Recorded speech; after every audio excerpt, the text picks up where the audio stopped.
أرسله إلى الناس كافة بشيرا ونذيرا وداعيا إلى الله بإذنه وسراجا منيرا وعلى آله وأصحابه وأهل بيته كثيرا كثيرا أما بعد فأعوذ بالله من الشيطان الرجيم بسم الله الرحمن الرحيم قال الله تبارك وتعالى يا أيها الذين آمنوا اتقوا الله وكونوا مع الصادقين وقال النبي صلى الله عليه وسلم من تشبه بقوم فهو منهم وقال الله تبارك وتعالى في شأن حبيبه إن الله وملائكته يصلون على النبي يا أيها الذين آمنوا صلوا عليه وسلموا تسليما اللهم صل على محمد وعلى آل محمد كما صليت على إبراهيم وعلى آل إبراهيم إنك حميد مجيد اللهم بارك على محمد وعلى آل محمد كما باركت على إبراهيم وعلى آل إبراهيم إنك حميد مجيد. بزرگوں دوستوں عزیزوں، اللہ تبارک و تعالی ہمارے آنے کو اور اس بیٹھنے کو قبول فرمائے. حضرت رحمۃ اللہ علیہ فرمایا کرتے تھے کہ ہر عمل کی ابتدا اور انتہا میں قبولیت کی دعا مانگا کریں، تو اللہ تعالی ہمارے اس بیٹھنے کو قبول و منظور فرمائے. حضرت کا حکم تھا، میں یہاں بیٹھ گیا تھا کہ حکم کی تعمیل ہو جائے. حضرت صاحب ہمارے ایک دوست تھے مشتاق صاحب، ان کا انتقال ہو چکا. ان کے جنازے میں شرکت کے لیے تشریف لے گئے، انشاءاللہ 20-25 منٹ تک تشریف لے آئیں گے. میری تو اپنی دلی کیفیت یہ ہے کہ حضرت صاحب کے علاوہ کسی کے بیان سنتا بھی نہیں اور نہ میرے دل کو لگتا ہے. یہی کیفیت آپ کی بھی ہوگی اور ہونی چاہیے، چونکہ حکم ہے تو جتنا ٹائم ہے آپ بھی برداشت کر لیں. سلوک و تصوف کا راستہ، ہم یہاں اپنی اصلاح کے لیے آتے ہیں، اور یہ راستہ عشق و محبت کا راستہ ہے کہ شیخ کے ساتھ کامل عقیدت اور محبت ہو، اور یہی اصل ہے. جتنی کسی کو اپنے شیخ کے ساتھ محبت زیادہ ہوگی اتنی جلد اس کی اصلاح ہوگی. اور یہ نمونہ ہمارے سامنے ہے، ہمارے بزرگوں کے واقعات ہمارے سامنے ہیں کہ ان کے اپنے شیوخ کے ساتھ کیسے محبت تھی. اللہ ہمیں بھی نصیب کرے. میں بچپن کی بات ہے، مجھے یاد ہے جب ہمارے دادا پیر مولانا اشرف صاحب رحمۃ اللہ علیہ غالباً سن 1992 میں یہاں تشریف لائے تھے، تو حضرت صاحب سے کسی نے پوچھا جی کہ شیخ کا کیا حق ہے؟ تو حضرت صاحب نے فرمایا کہ شریعت میں اگر جائز ہوتا تو میں اپنے کو ذبح کرتا، اپنے گوشت کا کباب بنا کر اپنے شیخ کو پیش کرتا. تو اللہ تعالی ہمیں بھی کچھ حصہ عطا فرمائے کہ اپنے شیخ کے ساتھ ہماری کامل عقیدت اور محبت ہو. اور حقوق پیر میں بارہا حضرت صاحب نے بھی بیان فرمائے اور آپ نے بھی پڑھا ہوگا، اصلاح نفس میں ہے کہ شیخ جو بھی کام کرتا ہے الہام سے کرتا ہے. موریدین کی اصلاح کے متعلق لکھا ہے، تو شیخ سے بدگمان نہیں ہونا چاہیے. وسوسے تو دل میں آتے ہیں، لیکن مرید پر لازم ہے کہ ان وساوس کو دفع کرے. وسوسے کا حضرت فرمایا کرتے تھے کہ وسوسے کا آنا برا نہیں ہے، لانا برا ہے. آ گیا اور چلا گیا تو خیر ہے، لیکن مرید کو دیکھ کر شیخ اصلاح فرماتے ہیں، اور جو بات طبیعت کے خلاف ہو اسی میں مرید کو لگاتے ہیں کہ یہ کام کرنا ہے. تو پھر یقینی بات ہے ذہن میں بدگمانی پیدا ہو جاتی ہے، اور جب عام مسلمان کے متعلق بدگمانی پیدا ہو تو یہ بھی گناہ ہے، حرام ہے. اور پھر شیخ کے متعلق ہو تو یہ تو اللہ تعالی ہمیں بچائے. بدگمانی کے متعلق میں نے پڑھا کہ صوفی انصوری رحمۃ اللہ علیہ فرماتے ہیں کہ میں نے ایک شخص کو دیکھا جو ہاتھ اٹھائے ایسے دعا کر رہا تھا اور رو رہا تھا، تو میرے دل میں یہ خیال گزرا کہ یہ ریاکاری کر رہا ہے. فرمایا کہ اس کی پاداش میں 6 ماہ تک مجھے تہجد کی نماز کی توفیق نہیں ملی. اور پھر شیخ کے متعلق، کیونکہ اکثر تو ہم آتے ہیں اور اللہ کرے ہماری اصلاح ہو جائے، حضرت اصلاح فرماتے ہیں تو بعض دفعہ ایسی بات فرما دیتے ہیں کہ طبیعت پر بوجھ ہو جاتا ہے اور دل میں قسم قسم کے وساوس آ جاتے ہیں، تو مرید کو چاہیے کہ اس کو دفع کریں. کوشش کرے کہ یہ اس خیال کو بدلے اور بار بار اپنے نفس سے کہے کہ میں یہاں اپنی اصلاح کے لیے آتا ہوں، اور جو بھی شیخ مجھے حکم دیں گے تو میں انشاءاللہ اس کے لیے تابعدار وہ پورا کروں گا۔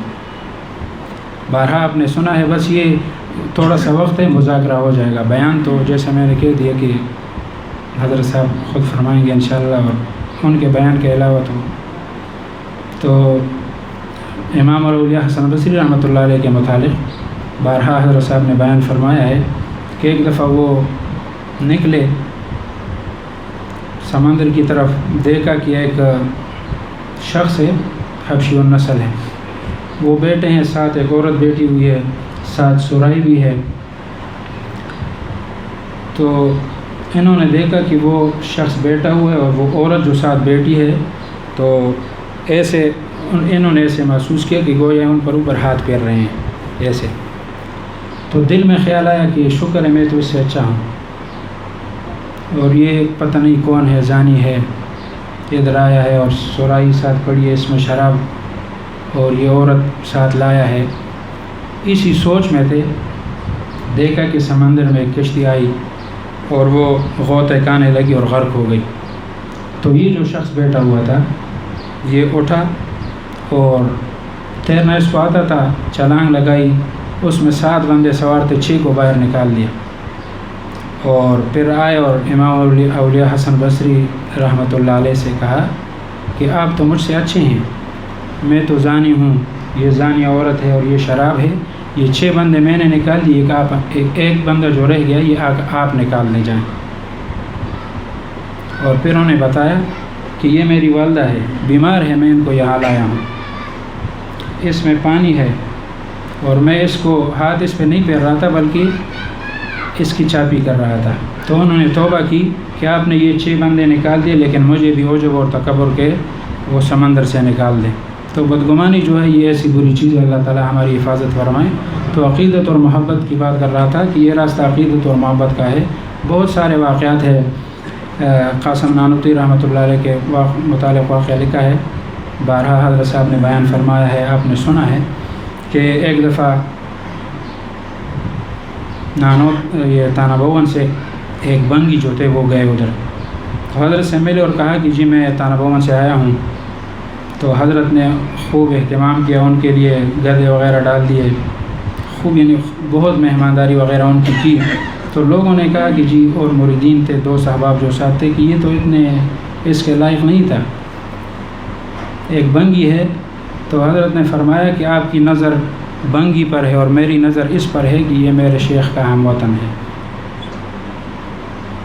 تو شیخ کے ساتھ کامل عقیدت اور محبت ہوگی تو یہ راستہ بہت جلد اور آسانی کے ساتھ طے ہوگا، کیونکہ جس کے ساتھ محبت ہوتی ہے اس کی بات جو ہے اور ہر حکم ماننا انسان کے لیے آسان ہوتا ہے۔ تو اللہ محبت تو ہے، اس لیے تو ہم یہاں آتے ہیں، تو اللہ اس میں رسوخ پیدا کر لے اور ہمیں استقامت دے دے اور ہمارے نیتوں میں اخلاص پیدا کر دے۔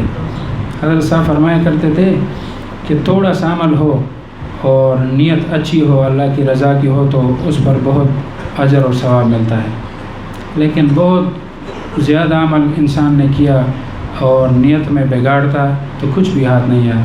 صرف عمل خراب نہیں ہوتا بلکہ الٹا انسان کو سزا بھی ملے گی۔ تو اللہ تعالی ہمارے نیتوں میں اخلاص پیدا کر لیں۔ اور نیت کے متعلق حضرت صاحب نے فرمایا تھا کہ ایک شخص کے اس کو اللہ تعالیٰ نے علم دیا ہے، مال دیا ہے، اور وہ اس کو اللہ تعالیٰ کی فرمان برداری میں، نیک کاموں میں، اللہ تعالیٰ کی راہ میں خرچ کرتا ہے، اور ایک شخص سے اس کے پاس مال نہیں ہے، لیکن اس کی نیت ہے اور ارادہ اس کا یہ ہے کہ اگر میرے پاس بھی اس طرح مال ہوتا تو میں بھی اسی طرح جس طرح یہ شخص خرچ کر رہا ہے اسی طرح خرچ کرتا تو اس کو بھی اتنا ہی ثواب ملے گا جتنا اس شخص کو ملے گا۔ اور ایک تیسرا شخص ہے، اس کے پاس علم نہیں ہے، مال ہے صرف، اور وہ اللہ تعالیٰ کی نافرمانی میں اس کو خرچ کرتا ہے، اور نافرمانی میں خرچ کرتا ہے، مطلب زناکاری، شراب وغیرہ اس میں خرچ کرتا ہے۔ اور چوتھا شخص ہے، اس کے پاس مال نہیں ہے، اس کا ارادہ ہے کہ اگر میرے پاس بھی مال ہوتا میں بھی اسی طرح بدکاری وغیرہ میں اس طرح مال خرچ کرتا، تو جس طرح اس تیسرے بندے کو گناہ ہوگا اسی طرح اس کو بھی ہوگا۔ تو نیت کا اتنا بڑا اثر ہوتا ہے۔ بارہا حضرت صاحب نے فرمایا ہے، خوشبو ہے، حدیث شریف ہے کہ آدمی اگر اس نیت سے لگائے کہ میرے یعنی دماغ میرا معطر ہوگا اور مطلب بدبو وغیرہ نہیں آئے گی اور سنت سمجھ کر لگائے تو یہ جنت میں جائے گا، اس کو ثواب ملے گا. لیکن اگر اس نیت کے ساتھ لگائے صرف خوشبو ہے لگانا تو کہ غیر محرم عورتیں میری طرف متوجہ ہو جائے، یہ نیت ہو تو یہ سیدھا جہنم میں جائے گا. تو اللہ تعالی ہماری حفاظت فرمائے.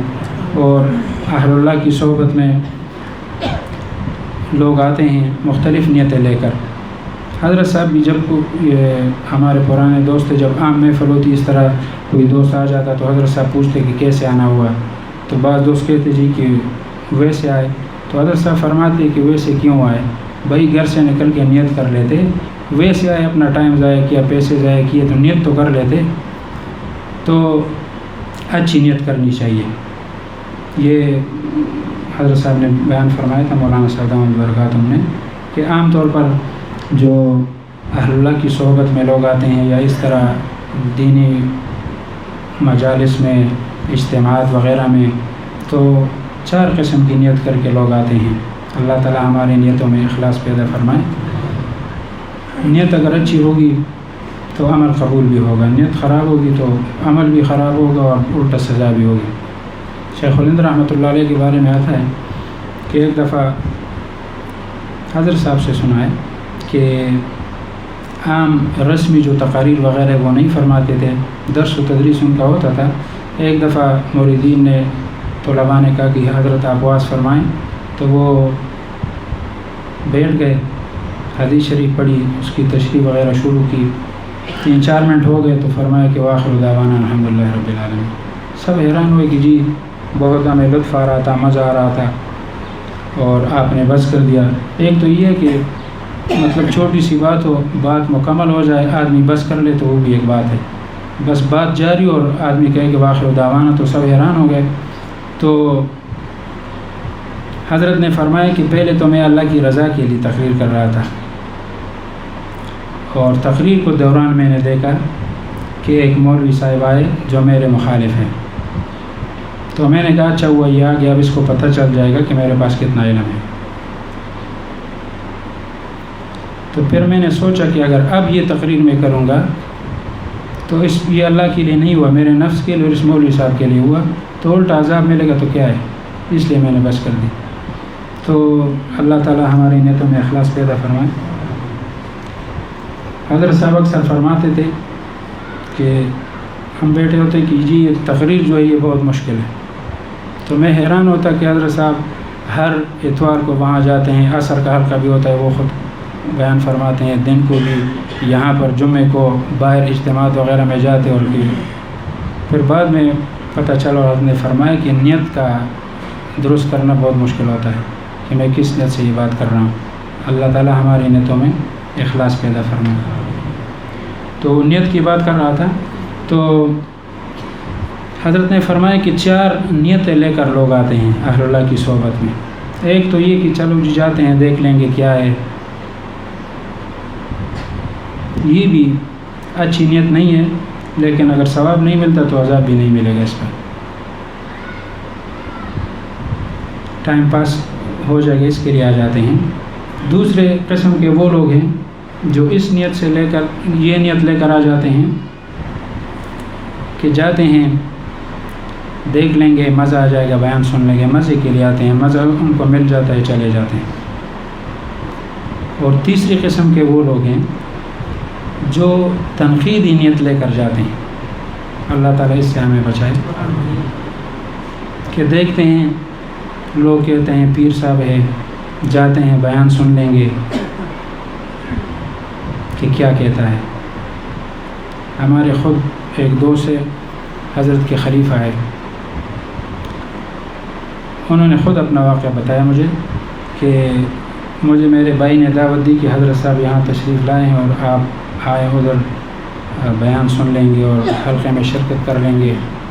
تو اس نے کہا کہ میں نے کہا میں جاتا ہوں، لیکن میں آپ کے حضرت سے 4 سوال کروں گا، اگر انہوں نے جواب دیے تو میں بیت ہو جاؤں گا، نہیں تو کہتے ہیں کہ بھائی نے کہا کہ ٹھیک ہے آ جائیں.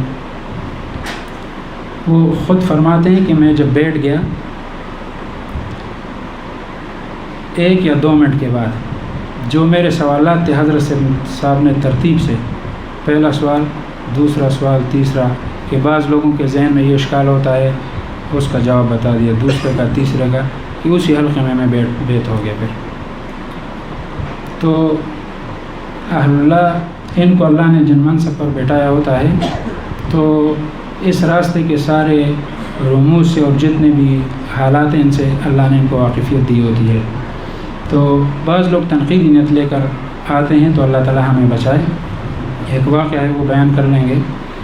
تو کہ ایک بزرگ تھے بغداد میں، وہ غوث کے نام سے مشہور تھے۔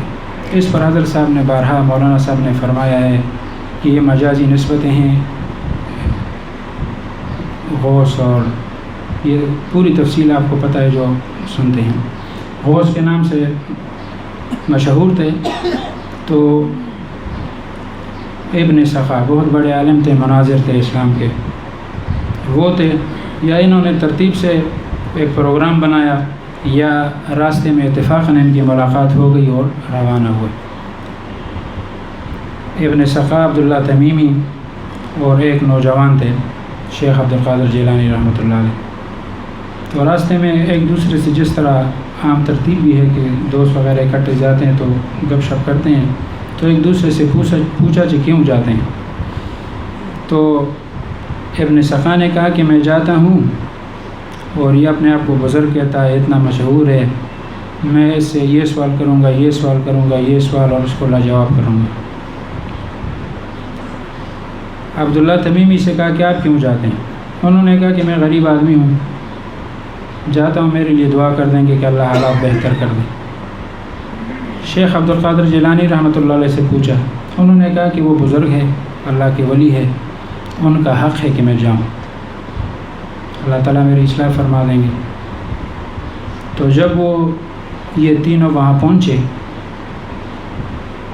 تو بیان جاری تھا، وہ بزرگ ممبر پر تشریف فرماتے، جیسے ہی دیکھا یہ دروازے میں داخل ہو رہے تھے تو فرمایا کہ رک جاؤ، اندر نہیں آنا، اور ابن سخا سے کہا کہ میں تمہاری پیشانی میں کفر کے شعلے دیکھ رہا ہوں، اور آپ نے کہا کہ میں یہ سوال کروں گا اور یہ لاجواب ہو جائیں گے، تو سنو، یہ آپ کا سوال، پہلا سوال یہ ہے، یہ اس کا جواب ہے، دوسرا سوال یہ ہے، یہ اس کا جواب ہے، تیسرا سوال یہ اس کا جواب، سارے اس کو بتا دیا کہ جاؤ۔ عبداللہ تمیمی سے کہا کہ تم اس نیت سے آئے ہو کہ اللہ تعالیٰ مجھے مال دے تو جاؤ، میں دیکھ رہا ہوں کہ کان کی لو تک تم مال میں یعنی ڈوبے ہوئے ہو، اللہ تعالیٰ تمہیں مال دے دے گا، جاؤ۔ اور شیخ عبدالقادر جیلانی رحمۃ اللہ علیہ سے فرمایا کہ تم جس نیت سے آئے ہو وہی معاملہ اللہ تعالیٰ آپ سے فرمائے گا، اور ایک وقت ایسا آئے گا کہ تم بغداد کے منبر پر یہ کہو گے کہ سارے اولیاء میرے سامنے اپنی گردنیں جھکا دو، ایسا مقام اللہ تعالیٰ آپ کو دے گا۔ تو وہی ہوا۔ پھر شیخ عبدالقادر جیلانی رحمۃ اللہ علیہ اور عبداللہ تمیمی کو اللہ نے مال دیا، اور ابن سخا کا کیا ہوا کہ جب یہ گئے تو ایک عیسائی لڑکی تھی، اس پر عاشق ہو گئے، اتنے عاشق ہو گئے کہ یہ میری نکاح میں آ جائے، ان کے والدین سے ملے۔ تو انہوں نے کہا کہ ایک شرط ہے کہ عیسائی مذہب قبول کر لو، تو یہ اس کے لیے بھی تیار ہو گیا کہ یہ مجھے مل جائے، اور پھر اس کے ساتھ ان کے گھر جا رہے تھے کہ سیڑھیوں سے گر گئے اور دنیا سے اسی طرح بے ایمان چلے گئے۔ تو اللہ تعالیٰ ہماری حفاظت فرمائے۔ اور چوتھی نیت یہ اپنی اصلاح کی نیت، اور اپنے کو مریض سمجھ کر کہ میری اصلاح ہو جائے۔ تو اللہ تعالیٰ ہمیں بھی اس نیت کرنے کی توفیق عطا فرمائے کہ جب بھی ہم گھر سے آئے تو یہی نیت لے کر آئیں، کیونکہ اچھی نیت ہوگی تو کچھ ملے گا ہمیں، نیت خراب ہوگی تو کچھ بھی نہیں ملے گا۔ اللہ تعالیٰ ہماری کامل اصلاح فرمائے، اور یہاں خانقاہ آنے کو غنیمت سمجھے۔ اللہ تعالیٰ کی بہت بڑی نعمت ہے یہ، اللہ تعالیٰ ہمیں قدردانی کی توفیق عطا فرمائے۔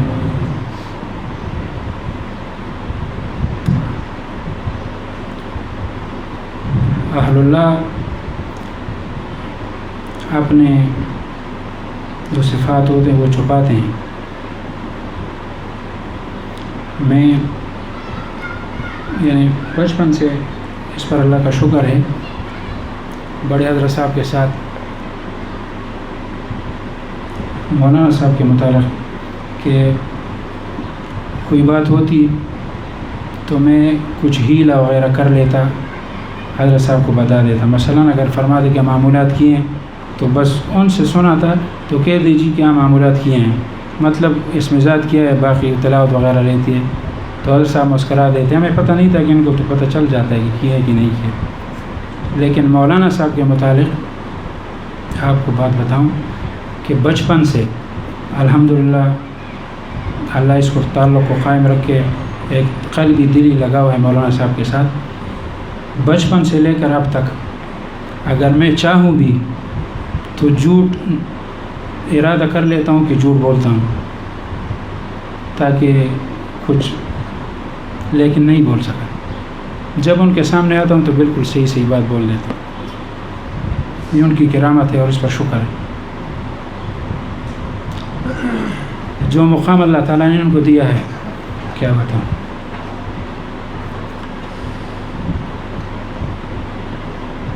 اللہ تعالیٰ قدردانی کی توفیق عطا فرمائے.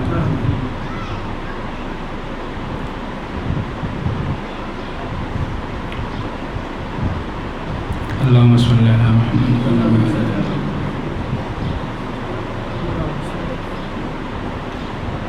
تھوڑا سا یہ حضرت صاحب کے خطبات سے پڑھ لوں گا کہ یہاں خانقاہ آنا یہ اپنے لیے غنیمت سمجھے اور بہت بڑی نعمت ہے. اللہ تعالیٰ حضرت مولانا صاحب دامت برکاتہم کی قدردانی کی توفیق ہمیں نصیب فرمائے. گستاخی بے ادبی سے اللہ تعالیٰ ہمیں بچائے. حضرت صاحب فرماتے ہیں، یہ غالباً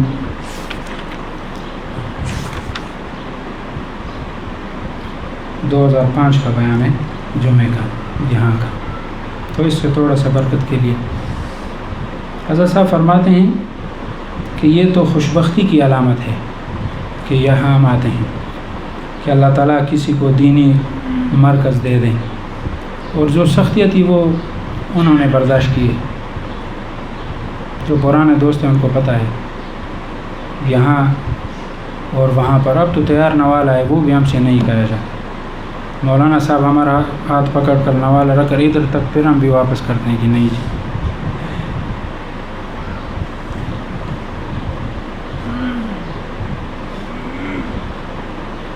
حضرت صاحب فرماتے ہیں کہ یہ خوشبختی کی علامت ہے کہ اللہ تعالیٰ کسی کو دینی مرکز دے دے.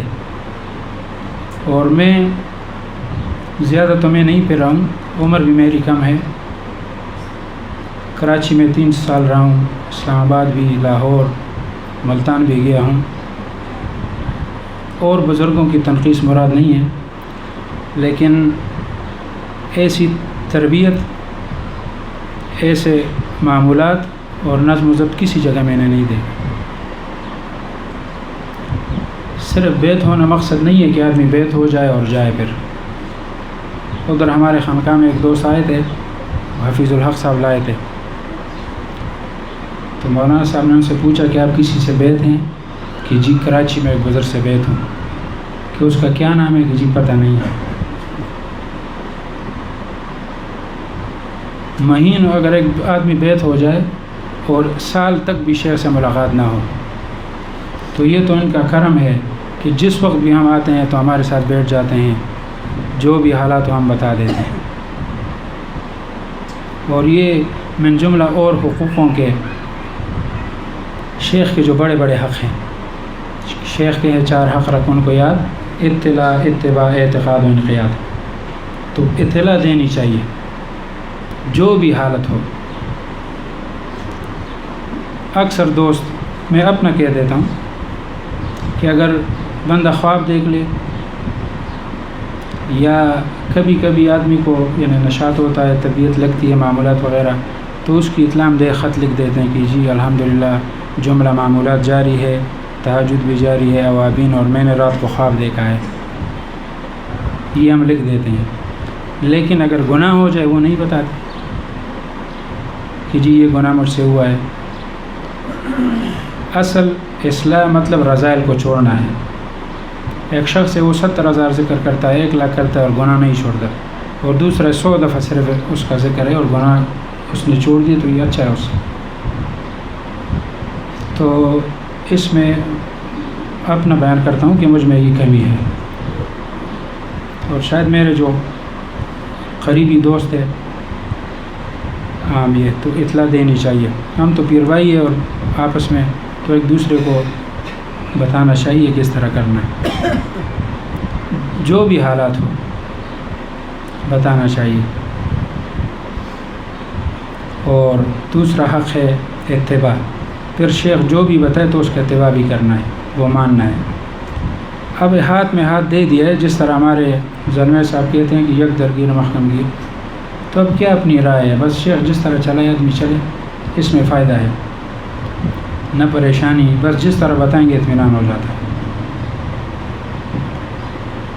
جو بھی بات ہو، دنیاوی پریشانی ہو، اور ہمیں تو اللہ نے ایسے شیخ دیے ہیں کہ دنیاوی معاملات میں بھی ہماری رہنمائی کرتے ہیں۔ عام شیوخ اتنے فارغ نہیں ہوتے کہ آپ کے دنیاوی معاملات میں، اور ہر ایک کے بارے میں وہ پریشان ہوتے ہیں کہ دنیاوی حالت اس کی کہتی ہے، اس کا کام کیسے چلے، یہ کیسے، اصلاح کے ساتھ ساتھ خود بھی حضرت صاحب نہیں فرماتے کہ میری کئی ڈپٹیاں ہیں، لوگوں کو جگاتا بھی ہوں، بیان بھی کرتا ہوں، یہ بھی تو اللہ تعالیٰ میں قدر کی توفیق عطا فرمائے۔ تو اتباع کرنی چاہیے، مطلب جو حال بتائے بندہ کہ یہ حال ہے، اور حضرت جو بھی بتائے تو اس کو چاہیے کہ آدمی وہ کرے۔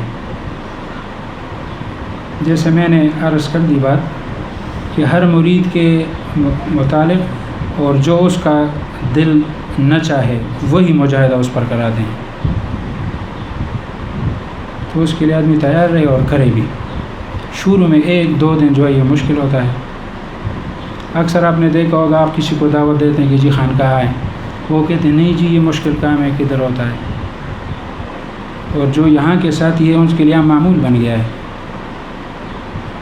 اب اگر معمول نہ کرے تو پریشان ہوتے ہیں۔ تو شروع میں تو اگر کوئی بات اس طرح ہو، حضرت صاحب بتا دیں تو 1-2 دن تک نفس پر، پھر انشاءاللہ کی آسانی اللہ تعالیٰ فرما دیتے ہیں۔ تو دوسرا حق اتباع، وہ آدمی کو چاہیے کہ اتباع کریں۔ اور تیسرا ہے اعتقاد، یہ کامل یقین ہو کہ اسی شیخ کے ذریعے سے اللہ تعالیٰ میری اصلاح فرمائیں گے اور مجھے منزل مقصود تک پہنچائیں گے۔ اگر ڈواڈول ہوگا کہ پتہ نہیں اصلاح ہوگی نہیں ہوگی، ایک جگہ جائے دوسری جگہ تو پھر اصلاح نہیں ہوگی، پھر وہ کہتے ہیں نا کہ 2 بھی کا کتا نہ گھر کا نہ گاٹ۔ اللہ تعالیٰ ہمیں قدردانی کی توفیق عطا فرمائے۔ اور چوتھا ہے انقیاد، کہ باس و مباحثہ وہ شیخ کے ساتھ نہ کریں۔ تو حضرت صاحب فرماتے ہیں کہ یہ تو خوشبختی کی علامت ہے کہ اللہ تعالیٰ کسی کو دینی مرکز دے دے، اور ہمیں شکر ادا کرنا چاہیے، اور جب شکر کریں گے تو یہ نعمت بڑھے گی، اور کسی اللہ والے تک اس کی رسائی ہو جائے۔ ہمارے ایک دوست ہے، اس نے ایک بات بتائی کہ جب حضرت صاحب اصلاح کے لیے کچھ فرماتے ہیں تو ذہن پر بوجھ آ جاتا ہے، میں گھر چلا جاتا ہوں کہ نہیں جاتا، پھر سوچتا ہوں دوسرے جو بزرگ ہیں ان پر نظر کرتا ہوں کہ اب میرے شیخ ہے، اللہ تعالیٰ نے ان کو حسن بھی دیا ہے، علمی لحاظ سے وہ بھی اللہ تعالیٰ نے بہت علم دیا ہے، روحانی لحاظ سے بھی، تو پھر آ جاتا ہوں، ایک ناغہ کرتا ہوں پھر آ جاتا ہوں۔ تو اللہ تعالیٰ ہمیں حضرت کو پہچاننے کی اور قدر کرنے کی توفیق عطا فرمائے۔ تو حضرت صاحب فرماتے ہیں کہ یہ ہماری خوش قسمتی ہے، اور یہ خوش قسمتی اور خوش بختی کی علامت ہے کہ کسی اللہ والے تک رسائی ہو جائے۔ حضرت صاحب فرماتے ہیں یہ خوش بختی کی علامت ہے دوستو، اللہ کا کلام نازل ہوا، جیسے تھے ہم ویسے دنیا سے چلے جائیں گے۔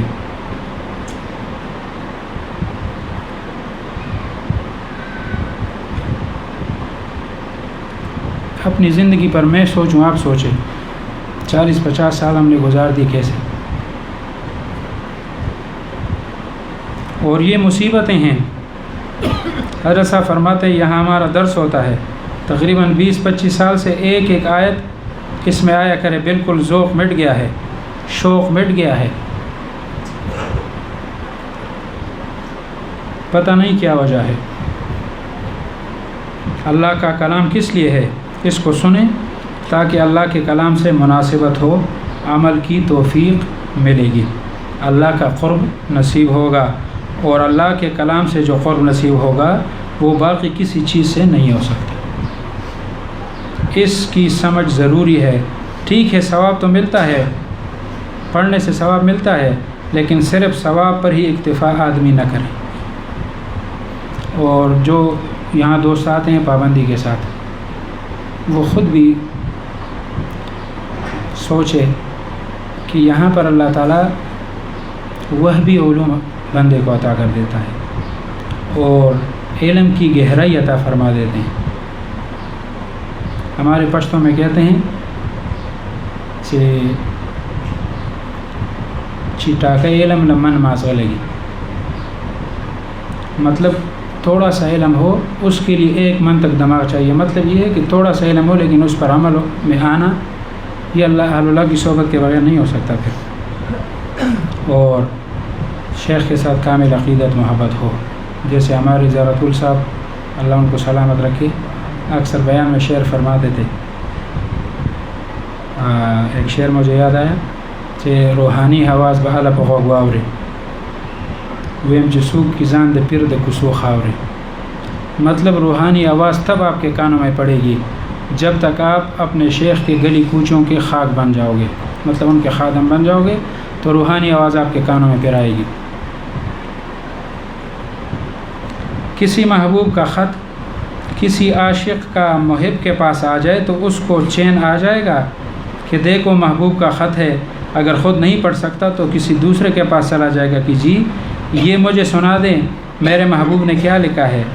ایسے ہی کرے گا نا، اس کو آرام آئے گا؟ نہیں آئے گا.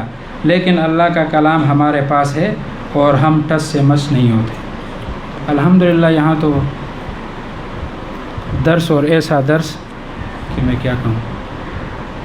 اب وہاں خانقاہ میں 3را سال شروع ہے، غالباً 2.5 سال ہو گئے. سورہ یوسف شروع اب تک ختم نہیں ہوا. پہلے ہم نے سنا تھا نا کہ عمر رضی اللہ تعالیٰ نے سورہ بقرہ 18 سال میں ختم. تو سورہ یوسف وہ بھی مولانا صاحب پر کوشش کرتے ہیں کہ مختصر کر دیتے ہیں. اللہ ہمیں قدردانی کی توفیق عطا فرمائے. یہاں درس کئی سال سے ہو رہا ہے، کبھی 2 آدمی کبھی 3 ہوتے ہیں اور ہفتے کے دن 40-50 ہو جاتے ہیں، باقی نظارات. یہ وہاں کا بیان ہے، غالباً یہاں کا یا وہاں کا. تو ایسی بات ٹھیک نہیں. اب معمولی سی میں نے بات آپ سے پوچھی، آپ کو نہیں آتی، معلوم ہے کہ قرآن کی سمجھ نہیں. شروع میں یہ میں نے درمیان سے شروع کیا نا، شروع سے نہیں. حق تعالیٰ فرماتے ہیں کہ تم اللہ تعالیٰ کی کون کون سی نعمت کو جھٹلاؤ گے. یہ نعمت کے متعلق تو میں نے کہا یہی سے پڑھ لوں گا، میرے ذہن پر بھی بوجھ نہیں ہوگا اور آسانی سے پڑھ لوں گا، یہ برکات بھی حاصل ہو جائیں گے. تو اس عذاب کا قبل از وقت اطلاع دینا یہ نعمت ہے کہ اگر نافرمانی کرو گے تو تم پر آگ مسلط کی جائے گی. سورہ رحمان میں پہلے سے اطلاع دے دی تو یہ رحمت ہے، یہ نعمت ہے. کسی عذاب کی اطلاع دینا، متنبع کرنا کہ آدمی تیاری کر لے، یہ نعمت نہ ہوئی. پھر اللہ تعالیٰ نے بتا دیا پہلے سے، تو یہ بھی نعمت ہے کہ اگر ٹھیک چلو گے تو ٹھیک، نہیں تو سزا ملے گی. اس لیے فرمایا فَبِأَيِّ آلَاءِ رَبِّكُمَا تُكَذِّبَانِ. اور یہ عرض کر رہا تھا کہ تکرار جو ہے عیب نہیں ہے. حبیب پاک صلی اللہ علیہ وسلم کے بارے میں آیا ہے کہ ایک ایک بات کو 2-2 3-3 دفعہ فرمایا کرتے تھے. بعض دوست یہاں آتے ہیں کہ جی حضرت صاحب یہ پچھلے جمعے بھی یہی موضوع بیان ہوا تھا، اس جمعے میں بھی یہی، اس میں یہ پتہ نہیں. تو ان کا مقصد یہ ہوتا ہے کہ ان کے ذہن میں یہ بات آ جائے. ہمارے قاری صاحب دامت برکاتہم فیض قدیر صاحب، وہ فرماتے کہ میں حضرت صاحب سے کہتا کہ جی آپ جب ایک بات بیان کرتے ہیں 1 دفعہ 2 دفعہ 3 دفعہ تو پھر مجھے یاد ہو جاتی ہے، تو حضرت صاحب نے فرمایا کہ میں 10 دفعہ بیان کروں گا لیکن آپ کو یاد ہو۔ اب اگر نئی باتیں بیان اور ایک پر عمل نہ ہو تو کیا ہے؟ ایک بات 10 دفعہ بیان اور عمل کی توفیق مل جائے تو یہ تاکہ ذہنوں میں بیٹھ جائے۔ مقصود تو ایک بات ذہنوں میں بیٹھانا ہے۔ ہوائی سی تقریر کر لی تو کیا ہوا؟ کوئی ہنسا، کوئی رویا، سر والی تقریر نکال لی تو کیا ہوا؟ حضرت صاحب فرماتے ہیں اکثر اللہ والے جو ہیں ان کی تقریر سر والی نہیں ہوتی، اور سر نکال تو سکتے ہیں لیکن شرم آتی ہے۔ کیا سر نکالیں گے بھائی؟ بات بیان کرو، جس کی قسمت میں ہے ہدایت اللہ اس کو ہدایت دے دے گا۔ اور اللہ والوں کی خانقاہوں سے لوگ کامل بن کر نکلتے ہیں، یہ تو ہمارا مشاہدہ ہے، آپ سب کا مشاہدہ ہے۔ جیسے کہ کارخانے سے مال نکلتا ہے، ہر چیز کے کارخانے ہیں دنیا میں، تو خانقاہیں ولی ساز کارخانے ہیں، ہر چیز کے کارخانے ہیں۔ اکثر حضرت فرماتے ہیں کپڑے کے کارخانے، وہاں کپڑے بنتے ہیں اور یہاں اللہ تعالیٰ کے ولی بن جاتے ہیں لوگ۔ اس میں اللہ کے ولی بنتے ہیں، بے شک بنتے ہیں، اس میں کوئی شک نہیں۔ ولی کس کو کہتے ہیں؟ جو کامل ایمان اور کامل تقوی والا ہو۔ کمال ایمان اور کمال تقوی کا نام ہی ولایت ہے، اللہ ہمیں عطا فرمائے۔ اور یہ چیز اختیاری ہے، یہ کسبی بھی ہے۔ نبوت وہ بھی چیز ہے لیکن ولایت وہ بھی ہے اور کسبی بھی ہے۔ آدمی محنت کرے تو وہ حضرت صاحب نے فرمایا تھا نا کہ ابراہیم بن آدم رحمۃ اللہ علیہ غالباً یا دوسرے بزرگ تھے کہ وہ بیٹھے ہوئے تھے، استغراق کی کیفیت تھی، خضر علیہ السلام آئے، اس کو سلام کیا، انہوں نے جواب نہیں دیا، تو دوبارہ سلام کیا، پھر بھی وہ اپنے حال میں تھے۔ پھر ان کو ایسے ہلایا، ایسے دیکھا کیا کہ میں خضر ہوں، کہا ٹھیک ہے بیٹھ جاؤ۔ تو پھر انہوں نے کہا کہ لوگ تو دعائیں کرتے ہیں کہ میں مل لوں اور دعا کروں، تو انہوں نے جب بہت اصرار کیا کہ اچھا دعا کرتے ہیں، کہا کہ کچھ مانگوں کہ آپ کو دے دوں، تو انہوں نے کہا کہ مجھے نبوت دے دیں۔ تو انہوں نے کہا کہ نبوت کا دروازہ تو ختم ہو گیا ہے، بند ہے، بس حضور پاک صلی اللہ علیہ وسلم آخری نبی ہے اور حضور صلی اللہ علیہ وسلم کے بعد کوئی نیا نبی نہیں آئے گا۔ جس کا یہ عقیدہ نہ ہو تو وہ اسلام سے باہر ہے، بے ایمان ہے وہ۔ تو انہوں نے کہا کہ نبوت آپ نہیں دے سکتے، اور ولایت کسبی چیز ہے، وہ خود میں حاصل کر لوں گا، ضرورت نہیں ہے جائے۔ تو ولایت جو ہے یہ کسبی چیز ہے۔ تو بنیادی چیز اس کے لیے عرض کر رہا تھا کہ شیخ کی صحبت ہے، اپنے امراض شیخ کو بتائے اور اس پر اعتراض نہ کریں، اصل بات یہی ہے۔ حقوق پیر میں یہ تفصیل سے آپ نے پڑھے بھی ہوں گے، حضرت صاحب نے بیان بھی فرمایا۔ کسی کو کوئی اعتراض وغیرہ ہو تو مجھ سے وقت لیا کرے، اب اس ممبر پر میں ایسے مسائل کو بیان کروں تو پھر وقت ضائع ہو جائے گا۔ وقت ہمارے پاس ہوتا ہے بہت مختصر، تو میں دوستوں سے عرض کرتا ہوں کہ کسی کے دل میں کوئی خلجان وغیرہ ہو تو مجھ سے وقت لیا کریں۔ تو اگر کسی کے دل میں ایسی بات آئے، نئے دوستوں کے متعلق کہتا ہوں، پرانوں کی تو شاید نہ ہو، اگر آئے تو وہ وسوسے کو دفع کریں گے، تو وہ یا تو حضرت صاحب سے اگر مناسب نہ سمجھے تو جو پرانے دوست ہیں ان سے پوچھ لیا کرے کہ جی یہ کیا ہے۔ تو بجائے یہ کہ وسوسہ آئے اور انہوں نے کھچڑی پکانا شروع کی کہ نقصان ہو جائے گا۔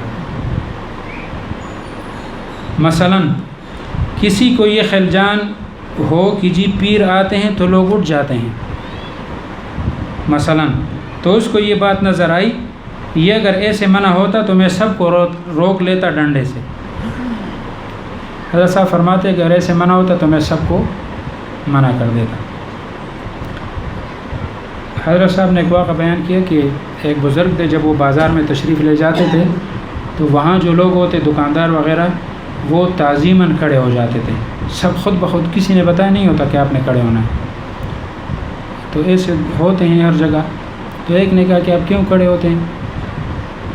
تو پیغمبر تو نہیں ہے، آپ کی طرح انسان ہے، آتا ہے تو آپ کھڑے ہو جاتے، یہ کیا ہوا؟ کھڑا نہیں ہونا، سب دکانداروں پہ پھر کہ آپ نے کھڑا نہیں ہونا، آپ نے، اور میں بھی ادھر ہوں۔ تو دوسرے دن جب وہ بزرگ شیخ صاحب آئے تو سب سے پہلے وہ کھڑے ہو گئے۔ تو اسی کے متعلق شاید کسی کے دل میں یہ آتا ہو کہ حضرت صاحب آتے ہیں تو لوگ کھڑے ہوتے ہیں، یہ کیوں ہوتے ہیں؟ اگر یہ ایسی بات ہے تو میں سب کو کہہ دیتا ہوں کہ بھائی بالکل بھی نہ اٹھا کرو۔ بعض لوگوں کو خشک ذہن والے ہوتے ہیں، ہر چیز میں ان کو شرک و بدعت وہ نظر آتی ہے نا۔ وہ جو وعید آئی ہے تو وہ اس وقت ہے کہ آدمی کے دل میں تکبر ہو کہ جی میں کوئی بڑا ہی آدمی ہو گیا کہ لوگ میرے سامنے کھڑے ہوتے ہیں۔ اللہ والوں تو اس طرف نظر بھی نہیں ہوتی کہ کون کھڑا ہوا کون بیٹھ گیا، اس طرف دھیان ہی نہیں ہوتا۔ حضرت صاحب فرماتے کہ جو بھی عمل کرے اللہ کی رضا کے لیے کریں، لوگوں کی طرف بالکل دھیان نہ ہو۔ اگر ایسی بات ہو تو اپنے شیخ کو اطلاع دیں۔ اور پھر فرمایا کہ وہ ہاتھی اور مچھر والا واقعہ بیان کیا کہ ایک ہاتھی تھا اور ایک مچھر آیا، اس پر بیٹھا ایک دفعہ، پھر چلا گیا، پھر آیا 5-6 دفعہ اس طرح آیا بیٹھا، پھر جا کے اس کے کان میں کہا کہ ہاتھی صاحب ناراض نہیں ہونا، میں نے آپ کو بہت تنگ کیا ہے۔ تو انہوں نے کہا کہ کیا ہوا؟ کہ میں آپ پر آ کر بیٹھا، پھر اڑا، پھر آیا، پھر اڑا، پھر آیا۔ انہوں نے کہا نہ آپ کے آنے کا پتہ ہے اور نہ آپ کے جانے کا، کہ مخلوق ایسی ہو، اللہ کی رضا کے لیے بندہ جو بھی عمل کرے اللہ کی رضا کے لیے کرے۔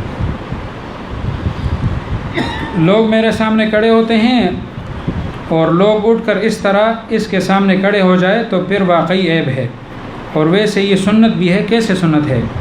سید الاولین والآخرین صلی اللہ علیہ وسلم بذات خود کھڑے ہو جاتے تھے۔ یہ سیکھا کرے اور مجھ سے وقت لیا کرے۔ حضرت صاحب فرماتے ہیں کہ مجھ سے وقت لیا کریں، کیونکہ اس راستے میں اعتراض سے فیض بند ہو جاتا ہے اور پھر عمل کی توفیق نہیں ملتی۔ یہ فیض اشرف میں ہے، مکتوب نمبر تو مجھے یاد نہیں ہے۔ حضرت صاحب نے خود بھی بیان فرمایا کہ جی کی معاملات میں کمی آئی ہے، اپنے شیخ کو لکھا۔ تو دادا پیر رحمۃ اللہ علیہ نے جواب دیا کہ اپنے آپ کو ٹٹولیے، کہیں فقیر کی عقیدت اور محبت میں کمی تو نہیں آئی ہے۔ معمولی سا اگر اعتراض پیدا ہوا، عقیدت میں کمی آئی تو عمل کی توفیق سلب ہو جاتی۔ اللہ تعالی ہمیں بچائے۔ سید الاولین والآخرین صلی اللہ علیہ وسلم بذات خود کھڑے ہو جاتے تھے۔ یہ سیکھا کرے اور مجھ سے وقت لیا کرے۔ حضرت صاحب فرماتے ہیں کیونکہ اس راستے میں اعتراض سے فیض بند ہو جاتا ہے۔ موسیٰ علیہ السلام کا واقعہ تو بارہا مولانا صاحب نے بیان فرمایا، اور اس کے متعلق پھر حضور صلی اللہ علیہ وسلم نے فرمایا کہ اللہ تعالیٰ میرے بھائی موسیٰ پر رحم کرے، اگر اعتراض نہ کرتے تو پتہ نہیں کیا کیا عجائبات دیکھ لیتے۔ اللہ تعالیٰ ہمیں اعتراض سے بچائے۔ فیض کا دروازہ عام طور پر مسدود اور بند ہو جاتا ہے اعتراض سے، اور اعتراض وسوسے کی حد تک یہ دل میں آئے گا، شیطان بار بار کہ یہ ایسا کیوں ہوتا ہے، ایسا کیوں ہوتا ہے، ایسا ہے۔ تو اللہ تعالیٰ ہماری حفاظت فرمائے اور ہر قسم کے اعتراض سے۔ اور صوفیاء نے لکھا ہے کہ اعتراض جو ہے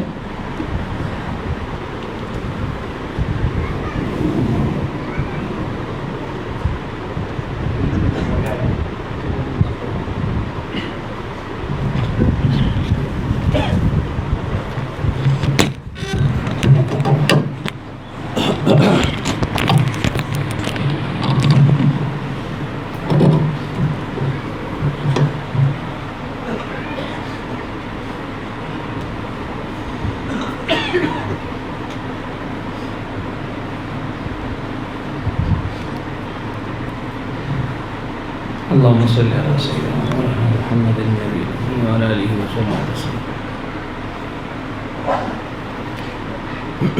سب موضوع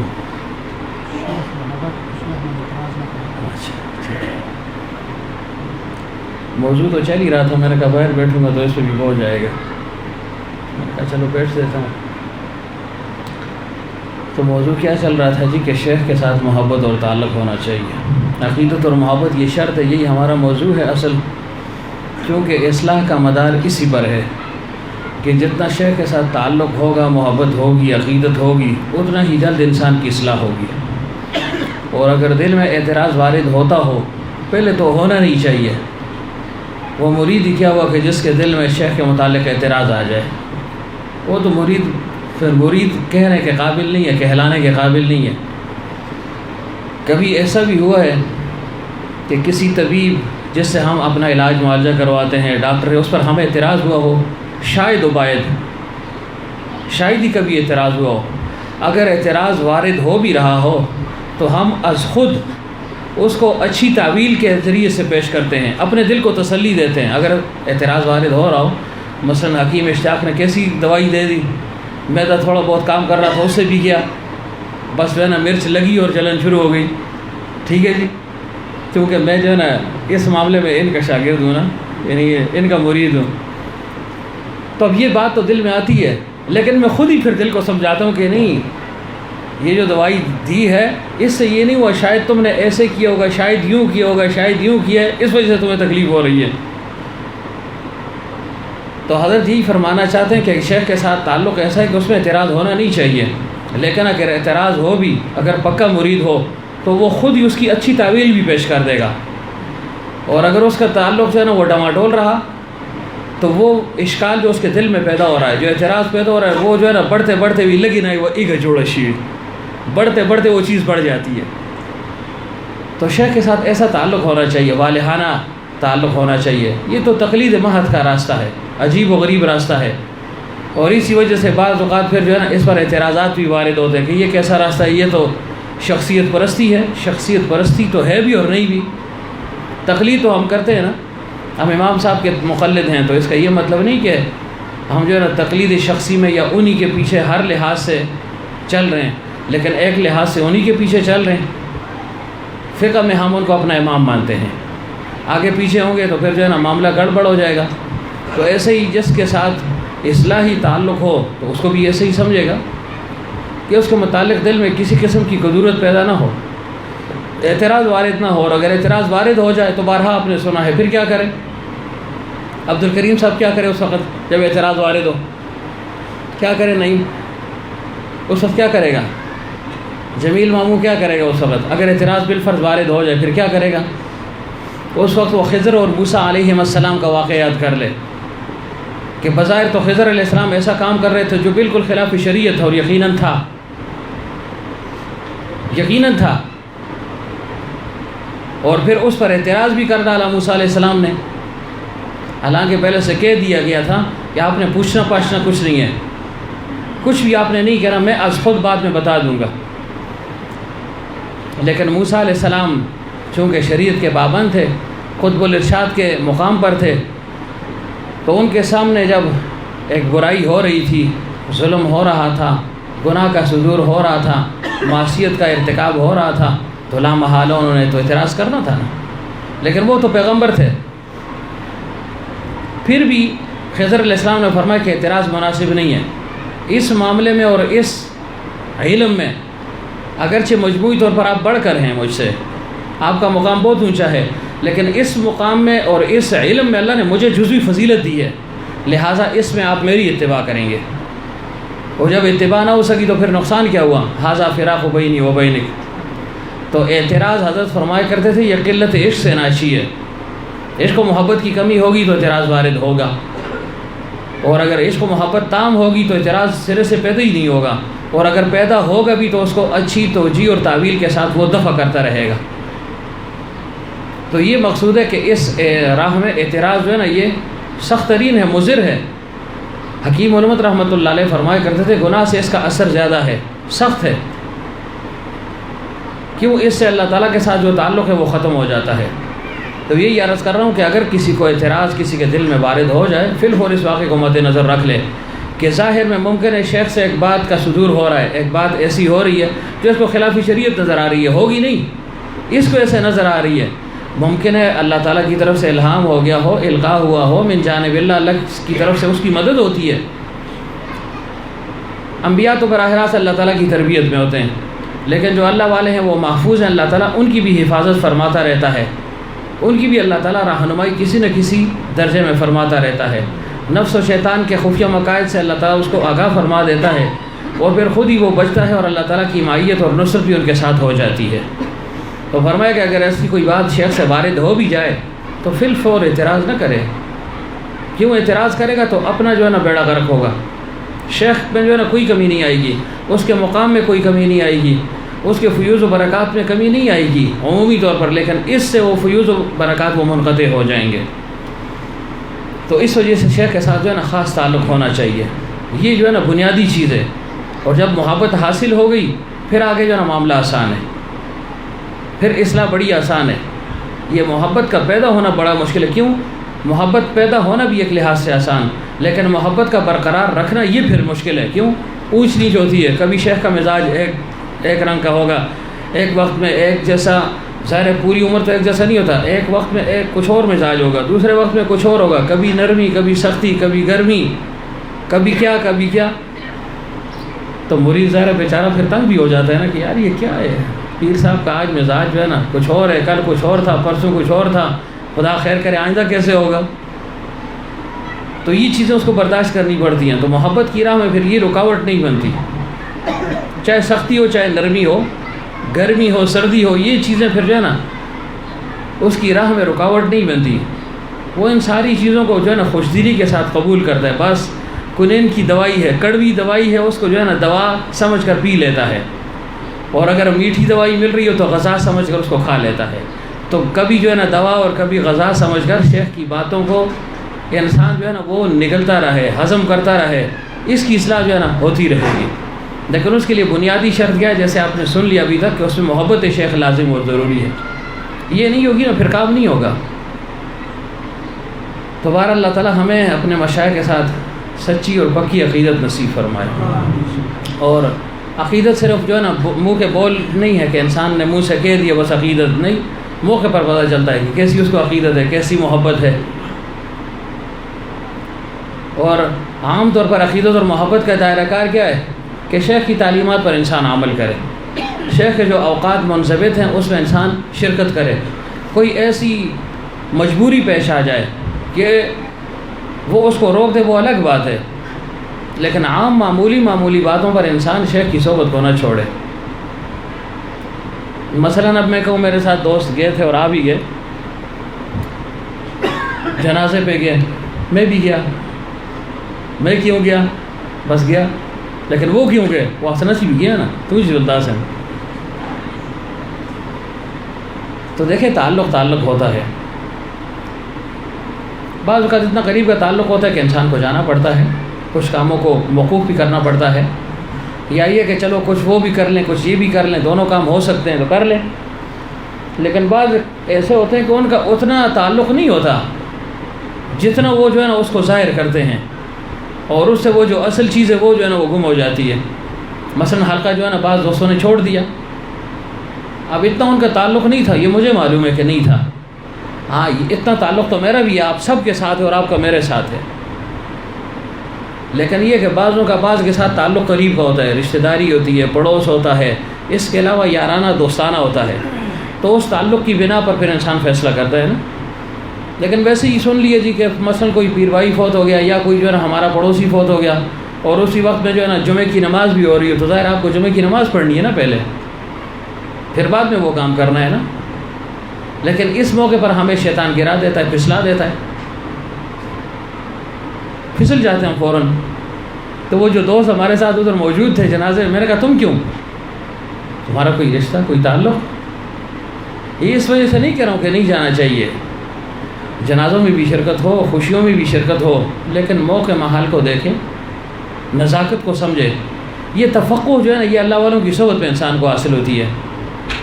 ویسے تو پیغمبر صلی اللہ علیہ وسلم نے نہیں فرمایا من یرد اللہ خیرا، جس کے متعلق اللہ تعالیٰ خیر کا فیصلہ فرما دے، تو کیا فرمایا؟ یفقہہ فی الدین، اس کو اللہ تعالیٰ دین میں فقاہت عطا فرما دیتے، اس کو علم نہیں عطا فرماتا کہ علم دے دیا، نہیں، فرمایا اس کو فقاہت مل جاتی ہے۔ فقیہ کس کو کہتے ہیں؟ موقع محل کو پہچانتا ہے، اس موقع پر کون سا عمل میں نے کرنا ہے، اس موقع پر کون سا جو ہے نا میں نے قدم اٹھانا ہے، اس قدم کے اٹھانے سے مجھے دین اور دنیا کا فائدہ ہے یا نقصان ہے، آیا دنیا کا فائدہ ہے یا دین کا فائدہ ہے، دونوں ہے یا ایک ہے، پھر کس کو میں نے ترجیح دینی ہے، اس چیز کو انسان مد نظر رکھے۔ لیکن ہم جو ہے نا پھر پھسل جاتے ہیں۔ نہیں جی، میں نے کہا تھا نا کہ شیطان انسان کو گمراہ کرتا ہے 7 رستوں سے، 8 رستوں سے، اور ایک حملہ اس کا یہی ہے کہ غیر ضروری کو ضروری بنا کر پیش کر دیتا ہے۔ ہاں جی بہت ضروری ہے جی، کیوں جی وہ جنازے جی اللہ کی رضا ہے، جنت تھا دی ہے جی، کوئی تو ہے، لیکن دوسری طرف اصلاح بھی تو ضروری ہے، وہ تو فرض عین ہے۔ تو فرض عین کے لیے فرض کفایہ تم نے جو ہے نا، یعنی فرض کفایہ کے لیے فرض عین کو چھوڑ دیا، تو یہ کہاں کی تو کہ کہاں کی عقل مندی ہے؟ تو ان باتوں کو بھی سمجھنے کی کوشش کریں، پھر اصلاح ہوگی۔ تو یہ فقات یہ اللہ والوں کی صحبت پہ انسان کو حاصل ہوتی ہے، ایسے جو ہے نا آسانی سے نہیں حاصل ہو سکتی۔ صحابہ پیغمبر صلی اللہ علیہ وسلم کی صحبت میں رہے تو یہ چیز ان کو حاصل ہو گئی، تو گویا یہ صحبت اصل ہے، یہ حاصل ہوگی تو اللہ تعالیٰ بقدر کفایت اس کو دین بھی عطا فرما دیتا ہے، علم بھی اس کو اللہ تعالیٰ عطا فرما دیتا ہے۔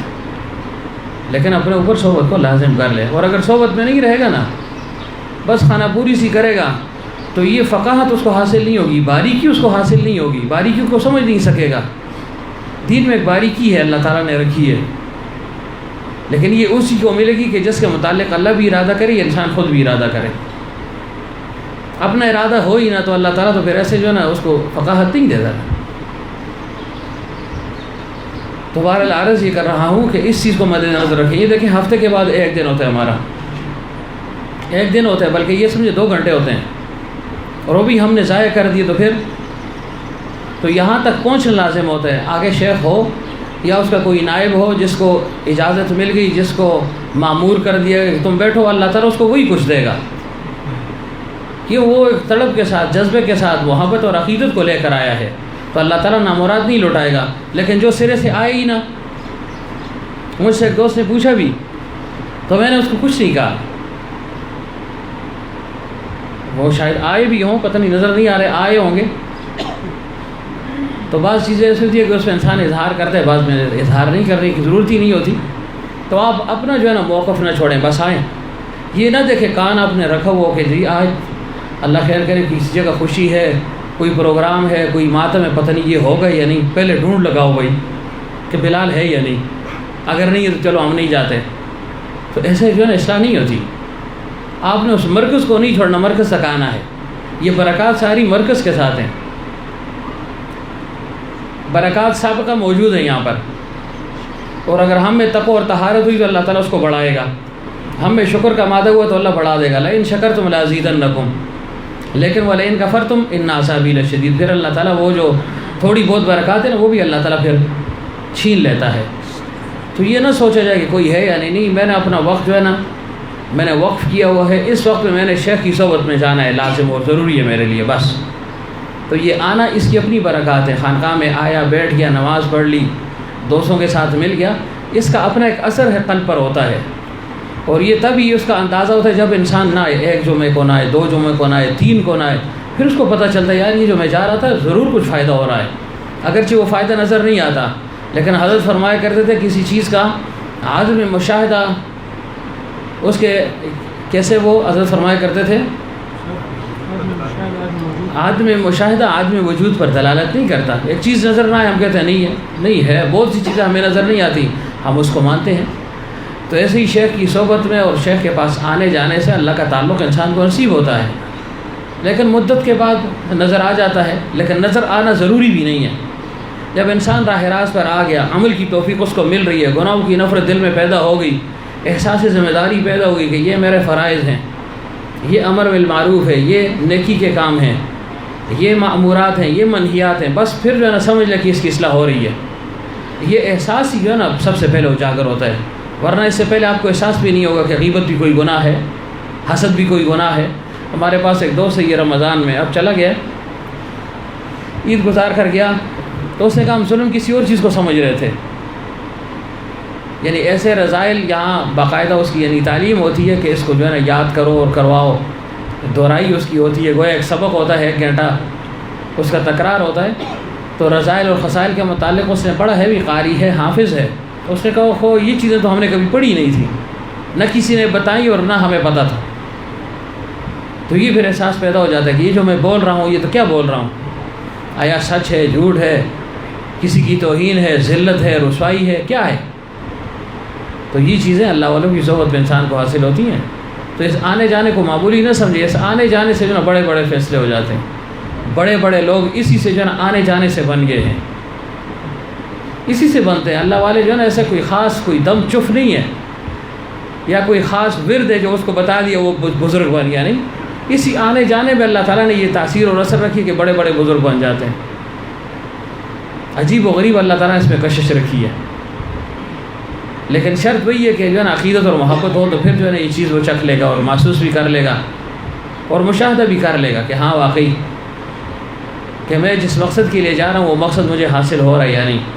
باقی کبھی قبض کی کیفیت بھی ہوگی، کبھی دل نہیں بھی چاہے گا، تو دل نہ چاہے تو اس وقت امتحان ہے نا، پھر انسان دل نہ چاہتے ہوئے بھی جو ہے نا قدم اٹھائے، اس پر اجر اور ثواب زیادہ ہوگا۔ مشقت کے ساتھ ایک کام کر رہا ہے، مجاہدہ کر رہا ہے، تو ظاہر ہے کہ جو مجاہدہ کرتا ہے لنہدینہم سبلنا، اللہ فرماتے ہیں پھر ہم اس کے لیے راستوں کو آسان کر دیتے ہیں۔ ذرا امتحان ہے اس کا کہ آیا بس کی صورت میں جب آزادی تھی، کشائش تھی، فراوانی تھی، دل کا میلان تھا، تازگی تھی، فرحت تھی، آ رہا تھا، کام کر رہا تھا، نمازیں پڑھ رہا تھا، عبادت کر رہا تھا، تلاوت کر رہا تھا، لیکن اب سختی آ گئی ہے، اب ذرا اس کا پتہ چلتا ہے کہ کیا کر رہا ہے یہ، اور ہمیشہ بست ہوگی بھی نہیں کہ ہمیشہ کشائش ہی ہو۔ کیوں؟ اللہ تعالیٰ نے خود فرمایا وَلَوْ بَسَطَ اللَّهُ الرِّزْقَ لِعِبَادِهِ لَبَغَوْا فِي الْأَرْضِ، اگر میں اپنی مخلوق پر فراوانی ہی کر دوں تو کیا ہوگا؟ اس کا اثر کیا ہوگا؟ لَبَغَوْا فِي الْأَرْضِ، پھر اس کے اندر سرکشی پیدا ہو جائے گی۔ ہمیشہ جو ہے نا خطیب صاحب کہیں جی، حفیظ الرحمان صاحب کے جی کشائش ہے، ماشاء اللہ جی میں تو ذکر بھی کر رہا ہوں، تلاوت بھی کر رہا ہوں، عبادت بھی کر رہا ہوں، جی یہ کر رہا ہوں، وہ کر رہا ہوں، تو اس سے بعض اوقات انسان کے اندر ایک علو پیدا ہو جاتا ہے، مخفی ایک انا پیدا ہو جاتی ہے، ہاں کہ میں، انا اس کو کہتے ہیں میں، یہ چیز پیدا ہو جاتی ہے، عجب پیدا ہو جاتا ہے کہ دیکھو ماشاء اللہ اپنے آپ سے کہہ رہا ہے، مخلوق کو نہیں کہہ رہا۔ تو اللہ تعالیٰ اس میں کو، اس عجب کو توڑنے کے لیے کبھی کبھی جو ہے نا قبض کی کیفیت پیدا فرما دیتے ہیں کہ ذرا اس کا امتحان ہو جائے، ذرا جو ہے نا گھٹن اس پر آ جائے، باطنی گھٹن، تو دیکھیں یہ عمل کر رہا ہے یا نہیں کر رہا۔ اس میں بھی اگر ایک انسان ثابت قدم رہ گیا، بس یہ سمجھ لے کہ اس کی اصلاح ہو گئی ہے، بس یہ اصل چیز ہے۔ تو صرف جو ہے نا یہ نہ سمجھے کہ گھٹن ہے تو کچھ نہیں، گھٹن پر ڈبل اجر اور ثواب، اور اگر بس کی کیفیت ہے تو اس پر بھی اجر اور ثواب ہے، اگرچہ اس میں اجر اور ثواب کی کمی کا جو ہے نا خطرہ بہرحال موجود ہے، ریاکاری کا خدشہ موجود ہے، عجب کا خطرہ موجود ہے، خودبینی خودرائی کا خطرہ موجود ہے، اور بزور جو عمل کریں گے نا اس میں کچھ بھی نہیں ہے، للہیت ہی للہیت ہے، اخلاص ہی اخلاص ہے، اس میں ریاکاری ہو نہیں سکتی۔ مثلا دل نہیں چاہ رہا، آپ نے جو ہے نا بڑے زور سے اپنے آپ کو تیار کیا کہ نہیں میں نے جانا ہی جانا ہے، تو ظاہر اس میں جو ہے نا ریاکاری کہاں سے آ گئی؟ تو اخلاص ہی ہے نا کہ آپ کو یہ غم ہے کہ جو بھی ہو شیطان مجھے پریشان کر رہا ہے، گرفتار کر رہا ہے، روک رہا ہے، لیکن میں نے رکنا نہیں ہے، میں نے لازمان اپنے جو ہے نا مرکز تک پہنچنا ہے۔ تو پھر اس کے جو ہے نا عجیب و غریب نتائج نظر آتے ہیں، لیکن آپ نتائج کے پیچھے پھریں نا کہ ہمیں نتیجہ لازمان نظر آئے، نہیں، وقت پر جو ہے نا نظر آ جائے گا۔ اور یہ تو دارالامتحان ہے نا، دارالجزا تو وہ آخرت ہے نا، وہاں پر جو ہے نا ساری چیزیں نظر آ جائیں گی۔ ہم اس منڈی میں جو ہے نا اپنی عبادات کو یہاں پر تولنا چاہتے ہیں، یہاں اس کا عوض اور اجر جو ہے نا ڈھونڈنا چاہتے ہیں، یہ تو یہاں اس کی منڈی نہیں ہے، اس کی منڈی وہاں پر لگے گی۔ الدنیا مزرعۃ الآخرہ، یہ بس کھیتی ہے، یہاں پر اگانی ہے، وہاں پر جو ہے نا پھر کاٹنا ہے، بونا یہاں پر ہے اور جو ہے نا کاٹنا وہاں پر ہے۔ اگر یہ سب کچھ یہیں پر مل جائے تو پھر تو دنیا نہ رہی، پھر دنیا جنت بن گئی، اور پھر آخرت کے لیے کیا رہے گا؟ اگر سب کچھ ادھر مل گیا تو پھر آخرت میں کیا ملے گا؟ تو اللہ تعالیٰ نے کچھ جو ہے نا ثمرات ادھر دے دیے، اور زیادہ تر اللہ تعالیٰ نے آخرت کے لیے چھوڑ دیے ہیں، اور اسی میں امتحان ہے کہ انسان کرتا رہے کہ کچھ نظر نہیں بھی آ رہا اور پھر بھی یہ لگا ہوا ہے، تو یہ اللہ تعالیٰ کی محبت ہے، اور یہ بن دیکھے محبت یہ اللہ تعالیٰ کو بہت زیادہ پسند ہے۔ پیغمبر عربی صلی اللہ علیہ وسلم نے صحابہ سے فرمایا کہ تم سے بعد بھی لوگ آئیں گے اور ان کا درجہ تم سے بھی زیادہ بڑھ کر ہوگا۔ خلاصہ اور مفہوم یہ ہے، صحابہ نے کہا اللہ کے حبیب صلی اللہ علیہ وسلم نے پوچھا سب سے اونچا مرتبہ کس کا ہے اور سب سے بڑھ کر ایمان کس کا ہے، اخلاص کس کا ہے؟ تو صحابہ نے عرض کیا اللہ کے رسول صلی اللہ علیہ وسلم انبیاء کا ہے۔ فرمایا انبیاء تو براہ راست اللہ تعالیٰ کی تربیت میں ہوں، ان کو چھوڑو۔ تو پھر کہا اللہ کے رسول صلی اللہ علیہ وسلم صحابہ کا ہے، یعنی جو ان کے متبعین نے گویا ہمارا ہے، ہم نے آپ کو دیکھا، آپ کی صحبت اٹھائی، آپ کے ملفوظات سے، فیوز و برکات سے مستفید ہو رہے ہیں، ہمیں اتنا بڑا شرف حاصل ہو گیا جو کسی کو حاصل نہیں ہے۔ تو پیغمبر صلی اللہ علیہ وسلم فرمایا تم نے تو مجھے دیکھ لیا ہے، تم نے دیکھ لیا ہے، تم نے تو میرے معجزات کو خود دیکھا، تم نے جو ہے نا درختوں کو اکھڑتے دیکھا، تم نے جو ہے نا پتھروں کو سجدریز ہوتے دیکھا ہے، ساری چیزیں تم نے دیکھی ہیں، تم نے چاند کو 2 ٹکڑے ہوتے دیکھا ہے، تمہارا تو ایمان ہے ہی کبھی، اس میں تو کوئی شک ہی نہیں ہے۔ تو پھر صحابہ نے کہا اللہ کے رسول پھر آگے تو ہمیں بھی پتہ نہیں ہے کہ کون ہوگا ایسا۔ فرمایا تم سے بعد لوگ آنے والے ہیں، میری امت میں ایسے لوگ آئیں گے جو بن دیکھے میرے عاشق ہوں گے، فرمایا میرا نام ہی سنیں گے اور جو ہے نا جان دینے کے لیے تیار ہو جائیں گے۔ فرمایا وہ تم سے جو ہے نا ایمان میں جو ہے نا اس میں بڑھ کر ہوں گے، ایک لحاظ سے، مجموعی لحاظ سے نہیں، ایک لحاظ سے۔ یہ نہ ہو کہ فتوے کو جو ہے نا توف میری طرف سیدھا کر دیں، ذرا گزارا کیا کرے، تب یہ کہتا ہے نا من یرید اللہ خیرا یفقہہ فی الدین۔ جب یہ چیز مد نظر ہوگی نا تو پھر یہ جو ہے نا یہ فتووں کا ایٹم بم پھر جیب ہی میں رہے گا، پھر نکلے گا نہیں یہ، کیوں عبد الکریم صاحب، پھر یہ ادھر ہی رہے گا۔ تو فرمایا ایسے لوگوں کی تو گویا ہمارا ایمان اللہ کو بڑا پسند ہے، کیوں ہم نے اللہ کو تو ظاہر ہے کسی نے نہیں دیکھا، ہم نے پیغمبر عربی صلی اللہ علیہ وسلم کو بھی نہیں دیکھا، صحابہ میں سے کسی کو نہیں دیکھا، اور پھر بھی اللہ کے حبیب صلی اللہ علیہ وسلم کا نام آتا ہے تو ہم جو ہے نا جھومتے ہیں۔ سر کٹانے کے لیے جو ہے نا عام سے عام آدمی مسلمان جس پر کسی کی نظر جو ہے نا جچتی نہیں ہے، جو کسی کی نظروں میں بھی نہیں ہے، وہ سب سے آگے بڑھ جاتا ہے۔ تو یہ ایمان اور یہ جذبہ اللہ کو بہت جو ہے نا قبول ہے اور پسند ہے۔ تو اس جذبے کو ہم نے پھر برقرار بھی رکھنا ہے نا۔ تو برقرار کیسے رکھے؟ اس کے لیے یہ محافل ہیں کہ ایمان تو بنانا ہے، ایمان میں قوت اور طاقت پیدا کرنی ہے، رسوخ پیدا کرنا ہے۔ فرمایا یا ایھا الذین آمنوا آمنو، اے ایمان والو ایمان لاؤ۔ تو یہ تحصیل حاصل ہو گیا نا، ایمان والے کیسے ایمان لائیں؟ یعنی اس میں رسوخ حاصل کرو، رسوخ حاصل کرو، مزید تمہارے ایمان میں تقویت جو ہے نا وہ حاصل ہو جائے، اخلاص کا خاص درجہ تمہیں حاصل ہو جائے۔ انسان عمل کرتا ہے گویا یہ تمہارا حال ہے، یہ مقام میں بدل جائے، یہ خلاصہ ہوا اس کا۔ ایک عمل انسان کرتے ہیں نا، آج کیا کل رہ گیا، پرسوں کیا ترسوں رہ گیا، 2-4 دن کیا 5ویں دن رہ گیا، 10 دن کیا 20ویں دن رہ گیا، تو یہ کمال نہیں ہے۔ کمال یہ کہ انسان ایک عمل شروع کرے وہ مرتے دم تک کرتا رہے بس۔ تو یہ فرمایا کہ وہ حال تمہارا مقام بن جائے، یہ اصل چیز ہے۔ تو یہ ہے فرمایا یا ایھا الذین آمنوا آمنو، ایمان میں رسوخ پیدا کر دو کہ جو عمل تم نے شروع کر دیا بس وہ مرتے دم تک کرتے رہو۔ اندری رام تراش و میں خراش تا دم آخر دم فارغ مباش وعبد ربک حتی یأتیک الیقین، کہ یقین آنے تک انسان جو نا عمل میں لگا رہے۔ تو یہ عمل پر آنے کے لیے اور عمل کو برقرار رکھنے کے لیے شیخ کی صحبت، مشائخ کی صحبت، یہ اس کے لیے ایکسیر ہے بس۔ گویا یہ کمپلیکس ہے، یہاں پر جو داخل ہو گیا نا تو اس کا علاج معالجہ جو ہے نا چلتا رہے گا، وہ نامید ہو نہیں سکتا، اس کو اللہ تعالیٰ مایوس نہیں لوٹائے گا۔ ضرور بے ضرور اپنی معرفت کا، محبت کا، تعلق کا کچھ نہ کچھ جو ہے نا ذرا اس کو اللہ تعالیٰ نصیب فرما دیتا ہے۔ ایک گونٹ بھی مل گیا، حضرت فرمایا کرتے گونٹ تو بڑی بات ہے، قطرہ مل جائے نا تو انسان اپنے آپ میں نہ رہے۔ غالباً وہ میں بھول گیا ہوں، ایک بزرگ تھے شاید، دعا کر رہے تھے اللہ تعالیٰ سے کہ یا اللہ اپنی محبت ہمیں بھی عطا فرما دے، تو وہ اللہ تعالیٰ کی طرف سے خاص تجلی ہو گئی تو رویا ہی کرتے تھے۔ تو کسی نے پوچھا یہ کیا؟ فرمایا میں نے اللہ تعالیٰ سے محبت مانگی تھی، اللہ نے ایک ذرہ مجھے محبت عطا فرما دی، یہ حال ہو گیا میرا، یہ حال ہو گیا ہے کہ میں اپنے آپ میں نہیں رہا، مخلوق جو ہے نا اس سے میں بے نیاز ہو گیا ہوں، بیزار ہو گیا ہوں۔ تو اللہ تعالیٰ عافیت کے ساتھ، خیریت کے ساتھ، ظاہری باطنی برکات کے ساتھ، ہوش و حواس کے ساتھ، حقوق کی پاسداری کے ساتھ ساتھ اپنی معرفت اور محبت ہمیں نصیب فرما دے۔ کیوں اگر یہ نہیں ہوگا نری محبت مانگ لی، یا اللہ اپنی محبت عطا فرما دے، مجذوب بن گیا تو کیا خرابی ہو گیا، کام ہی خراب ہو گیا نا۔ کیا مطلب؟ حقوق سلب ہو گئے، بیوی رو رہی ہے ادھر جو ہے نا شاہ صاحب پر جو ہے نا جذبہ آئے ہوا ہے جی، جذب کی کیفیت ہے جی، بس ہی میں اللہ کو محبت مانگی ایسی، چلو مزے کرو سفر چلو، تو پھر تو نہ ہوا نا۔ تو اس وجہ سے جو ہے نا حضرت فرمایا کرتے خیر و عافیت کے ساتھ،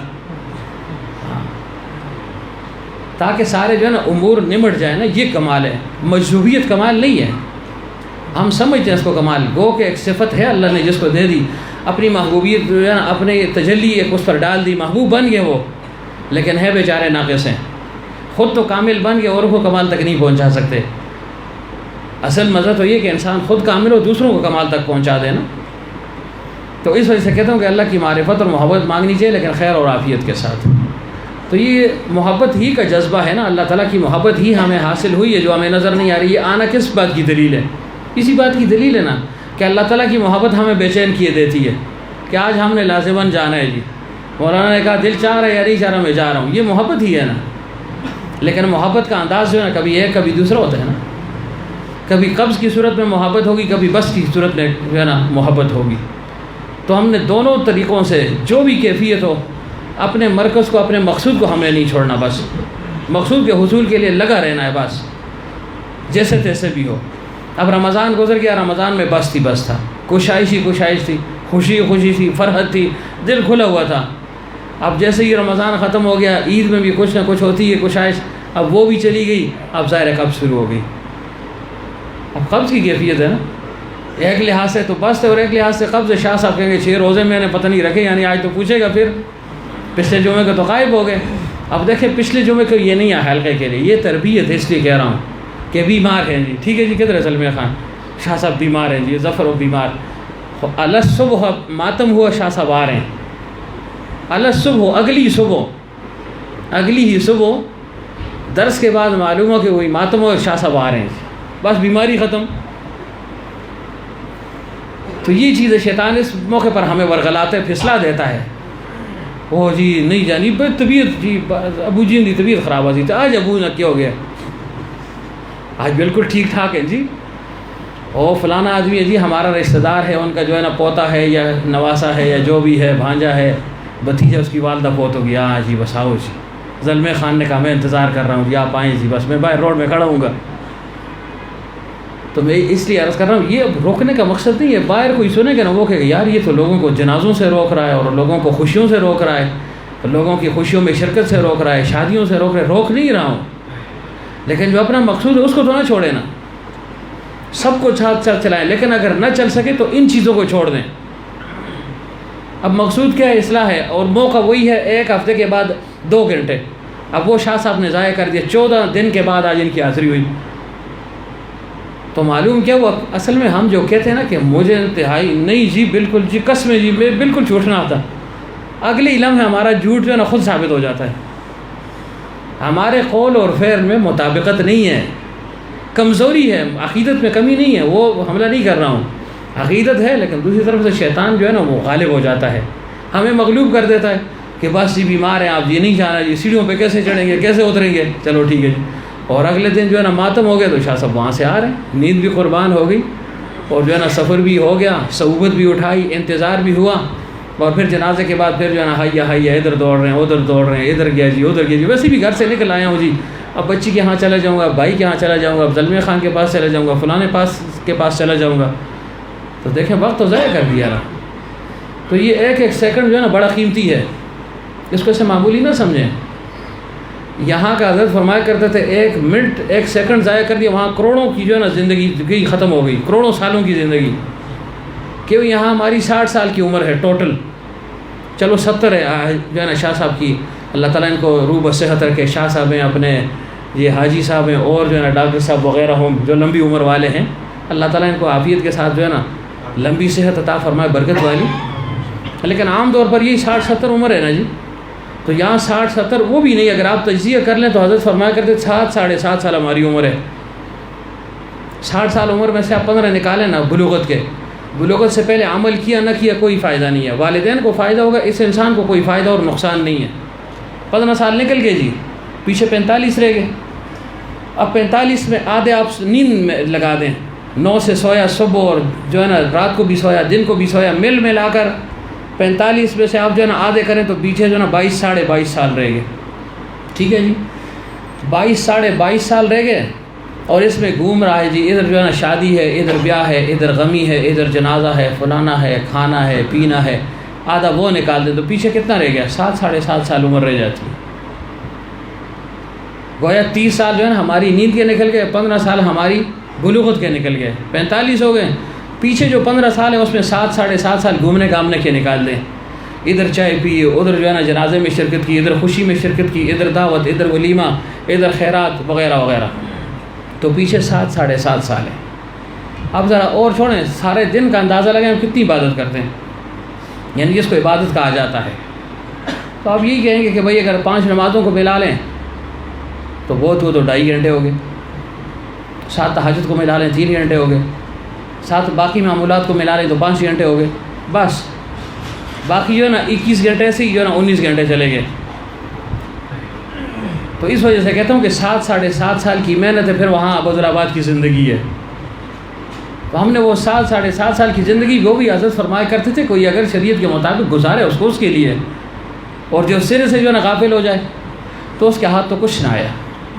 تو بہرحال غفلت سے اپنے آپ کو نکالنا ہے۔ دیکھیں یہ جنازہ ہم پڑھ کر آئے ہیں، ہمارے پیر بھائی تھے نا اور بڑے مخلص انسان تھے، خانقاہ کی تشہیر میں ان کا بہت بڑا ہاتھ ہے۔ شروع میں اوائل میں جب حضرت نے کام شروع کیا تو یہ چونکہ ساتھ وہ بھی تھے جرنلسٹ، اس کو کیا کہتے ہیں، وہ صحافی بھی تھے نا، صحافت کیا کرتے تھے۔ اس وقت کون سی اخبار تھی؟ شمال تھی، شمال میں غالباً ان کا کالم بھی آیا کرتا تھا، باقاعدہ جو بیان یہاں ہوتا ہے نا اس کو وہاں پر جو ہے نا وہ اخبار میں دے دیتے تھے۔ اس وقت اخبارات تھے۔ اب آپ کہیں گے یار اخبارات کون پڑھ دے، یہ تو اب آپ کہہ رہے ہیں، جب موبائل نہیں تھا تو اخبار ہی اخبار تھی، 3 اخباراں تو میں منگال دوں سا کہہ رہے ہوں ویسے۔ تو لوگ جو ہے نا ایسے لائن لگی ہوتی تھی اخبار والے، اخبار ملتی نہیں تھی، اور آدھا گھنٹہ لیٹ ہو گیا تو پھر میری شوکت کی لڑائی ہوتی، یار تم جو ہے نا سویرے نہیں سوئے ہوئے رہ گئے، جاؤ اب ڈھونڈتے رہو اخبار، کبھی جو ہے نا لاری اڈے جاؤ، کبھی جو ہے نا بازار جاؤ، پھرتے رہو، آپ کو اخبار ہی نہیں ملتی۔ تو اس وقت یہ چیزیں جو ہے نا یہ چیزیں تھیں، اس میں جو ہے نا حضرت کا بیان آ جاتا تھا، لوگوں کے لیے ایک ترغیب اور تشویق کا سبب بن جاتا تھا۔ اور یہ آخر میں ذرا سستی ہوگی، لیکن انسان ہے ساری عمر تو جو ہے نا پھر وہ جذبہ بھی نہیں رہتا، لیکن ہمیشہ حضرت کا اپنے گھر میں کم از کم مہینے 2 کے بعد لازماً پروگرام رکھا کرتے تھے، مستورات کے نام پر، مستورات کے لیے لادہ بیان ہے جی۔ اور کبھی ایسے ہوتا کہ مستورات تو ظاہر سنتی تھی، بعض اوقات مخصوص مستورات کے لیے بیان جی، اس میں سیدھے ان کے گھر کے افراد ہوا کرتے تھے۔ اور عام طور پر عموماً جو ہے نا چونکہ سیاسی آدمی بھی تھے، سماجی آدمی بھی تھے، مذہبی آدمی بھی تھے، ساری چیزیں تھیں، تو ان لوگوں کو دعوت دیا کرتے تھے۔ ڈی سی بھی آیا کرتا تھا حضرت کے پروگرام میں کہ جی ڈی سی صاحب کو میں نے دعوت دی جی، وہ آئے گا جی، اچھا جی فلانا صاحب آئے گا جی، فلانا صاحب آئے گا جی، ناظم صاحب آئیں گے، وزیر صاحب آئیں گے، یہ سب لوگ آیا کرتے تھے۔ تو انہوں نے اپنی طرف سے خانقاہ کی تشہیر میں بھرپور کردار ادا کیا ہے، تو تعلق ہے خاص۔ اور اسی وجہ سے ہمارے وہ دوست آج آئے بھی نہیں ہیں، خالد صاحب، ان کے ہاں بھی حضرت کبھی کبھی پروگرام ہو جایا کرتا تھا، جاتے تھے تو جب پہنچ جاتے تو پوچھا کرتے تھے خالد صاحب سے، ایسے دیکھتے نا کہ بھائی تم نے کھٹانا صاحب کو جو ہے نا دعوت نہیں دی، مشتاق کھٹانا صاحب دعوت نہیں دی، تو وہ کہتے حضرت دعوت تو دی، آ جائیں گے۔ فرمایا اچھا ٹھیک ہے، میں سمجھا تم نے دعوت نہیں دی ان کو۔ تو جب آ جاتے تو حضرت بڑے خوش ہو جاتے کہ چلو کھٹانا صاحب آ گئے۔ تو چونکہ ایک جو ہے نا تعلق تھا، یہ تعلق اصل میں انسان آنے جانے سے بڑھتا ہے نا، تعلق تو سبھی کا ہے، مسلمان تو سبھی ہیں، پیر بھائی تو سب ہیں، مریدین تو سبھی ہیں، لیکن بعض آگے نکل جاتے ہیں اپنے عقیدت اور محبت کی بنا پر، تعلق کی بنا پر آنے جانے سے۔ حضرت فرمایا کرتے تھے کہ محبت پتلو راتلو سے آتی گی، آنا جانا ہی کم ہو نا تو اپنے پرائے بن جاتے ہیں، اور آنا جانا لگا رہے تو پرائے اپنے بن جاتے ہیں۔ تو اس لحاظ سے یعنی میں سوچتا ہوں اب بھی شاید ان کے کالم جو ہے نا اخباروں میں پڑھیں گے، پہلے تو ہم جمع کیا کرتے تھے نا، پھر جو ہے نا یہ معاملہ آ گیا، موبائلوں والا آ گیا تو وہ جذبہ ہی ختم ہو گیا۔ تو اللہ تعالیٰ نے اس رخ سے بھی جو ہے نا ان سے بڑا کام لیا ہے۔ اور سیاسی آدمی تو تھے ہی، ظاہر اپنی سیاست بھی کیا کرتے تھے، اس میں بھی جو ہے نا کامیابی انہوں نے حاصل کی ہیں، لیکن بہرحال بالآخر جو ہے نا موت نے وہ جو ہے اپنے پنجے میں ان کو لے لیا۔ تو یہ عرض کر رہا ہوں کہ وہ جو انہوں نے وہ تگ و دو کی ہے، دوڑ بھاگ کی ہے، یہ رمضان میں بھی ہمیں نہیں بھولے، وہ رمضان میں بھی ان سے رابطہ ہوا، اور اس سے پہلے 2 سال پہلے شاید ان کے مسجد میں آخری پروگرام تھا، اس میں بھی میں نے شرکت کی تھی۔ اس کے بعد انہوں نے دعوت دی، لیکن اس موقع پر میں ابتباد گیا ہوا تھا، 27 کی رات ان کا اکثر پروگرام ہوتا ہے، اور اس کے بعد پھر 2 سال تک یہ پابندی آ گئی۔ تو بہرحال عرض یہ ہے کہ ان کا خانقاہ کے ساتھ تعلق تھا، اور خاص تعلق تھا، اور اوائل میں چونکہ یہ کام بڑا مشکل تھا، بڑی لیدیں تھی، بڑی باتیں تھیں، اس وقت جو ہے نا وہ ڈٹ کر رہا ایسے، اس وقت جو ہے نا یہ جو ہم ابھی حل یہ دیکھ رہے ہیں نا، ایسے جو ہے نا جمع غفیر اور لوگوں کی آمد، یہ اس وقت ایسے نہیں تھی، وہ بڑی محدود حد تک جو ہے نا دوست ہوا کرتے تھے، خاص جو ہے نا لوگ آیا کرتے تھے، ان میں جو ہے نا ایک آدمی یہ بھی تھا۔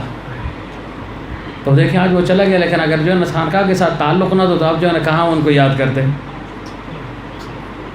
تو اس وجہ سے کہتے ہیں کہ اللہ والوں کے ساتھ تعلق ہوگا تو دنیا میں بھی انسان یاد رہے گا اور آخرت میں بھی یاد رہے گا۔ کیوں یوم ندعو کل اناس بامامہم، ہر انسان کو امام کے ذریعے سے پکارا جائے گا. تو ہمیں اچھا امام اپنے لیے ڈھونڈنا چاہیے، اچھا پیشوا ڈھونڈنا چاہیے. دیندار طبقہ ہے، اللہ والے ہیں، علماء کرام ہیں، ان لوگوں کے ساتھ اپنا تعلق جو ہے نا مضبوط کرنا چاہیے تاکہ ان کی صف میں ہم جو ہے نا قیامت کے دن اٹھیں. ورنہ اگر جو ہے نا ان لوگوں کا ساتھ چھوڑ دے یہاں پر، دنیا جو ہے نا یہ دنیا کا اثر رکھ بس بھی اللہ خراب. دنیا تو مل جائے گی لیکن آخرت برباد ہو جائے گی. پھر کس کے ساتھ ہم کھڑے ہوں گے؟ علماء کے ساتھ ربط نہ ہو، اللہ والوں کے ساتھ نہ ہو تو کس کی صف میں اٹھیں گے؟ خود فیصلہ کر لیں. وزیر صاحب خود جو ہے نا پریشان پھرتا رہے گا، شاہ صاحب حسن وزیر صاحب کرے ہو کچھ، میں تو سنا لیا ساری عمر. حسن بڑا مشکل ہے جی. فلا تلومونی ولوموا انفسکم ما انا بمصرخکم، کیسے وہ آیت ہے وما انتم بمصرخیہ، مجھے ملامت نہ کرو. شیطان کے پیچھے لوگ بھاگیں گے نا کہ وہ تو ہمیں جو ہے نا بلا رہا تھا، وہ کہے گا فلا تلومونی ولوموا انفسکم، مت چھوڑو جو ہے. میں نے کون سا تمہیں جو ہے نا ہاتھ پکڑ کر تم سے گناہ کروایا، میں نے تو دل میں جو ہے نا شبہ ڈالا، بس وسوسہ ڈالا. آگے کام تم نے خود کیا، میں خود پھنس سکوں، تمہیں کیا جو ہے نا بچاؤں گا. تو اس وقت پھر جو ہے نا ہم جو ہے نا ہاتھ مروڑیں گے کہ ہو کیا کہیں گے، یا اللہ ان کو تو پکڑ لے. یہی لوگ جو ان کے پیچھے پھر رہے تھے نا، پھر کہیں گے یا اللہ ان کو تو پکڑ لے. ربنا آتیہم ضعفین من العذاب ولعنہم لعنا کبیرا، یا اللہ ان کو سخت ترین عذاب دے دے، ان کو لعنت یا اللہ ان پر برسا دے، انہوں نے ہمیں گمراہ کیا. فاضلون السبیلا، تو اس وقت ہم فاضلون السبیلا کا کوئی فائدہ نہیں ہوگا. ابھی اللہ نے موقع دیا ہے اور یہ ساری موت کی تیاری اللہ تعالیٰ کے ساتھ جو ہے نا ملنے کی اور تیاری ہے. بس یہ جنازوں میں اس لحاظ سے جانا بہتر بھی ہوتا ہے، انسان جائے ذرا اس کی جو ہے نا عبرت کی آنکھیں کھل جاتی ہیں، غفلت سے بیدار ہو جاتا ہے کہ اتنا بڑا آدمی. دنیا کے لحاظ سے آپ اس شخصیت کو دیکھیں جو آج گیا ہے. ابھی ہم راستے پر آ رہے تھے، دوست یہ ان کی جگہ، یہ پلازا، یہ دفتر، یہ فلانا، یہ ہسپتال، یہ سب کچھ گیا رہ گیا نا. لیکن جو ہے نا وہ مسجد انہوں نے بنا دی تو ظاہر ہے ہمیشہ کے لیے صدقہ جاریہ بن گیا. نیچے دکان ہے، اوپر مسجد، کون بناتا ہے؟ سوچے نا، یہ بھی تو ہو سکتا تھا اوپر جو ہے نا 3 منزل اور چڑھا دیتا، لیکن بہترین مسجد بنا دی. کم از کم 300-400 آدمی میرے خیال ہے اس خانقاہ کے ڈبل تک بڑی مسجد ہے ان کی، ابھی ان کے لیے صدقہ جاریہ بن گیا نا.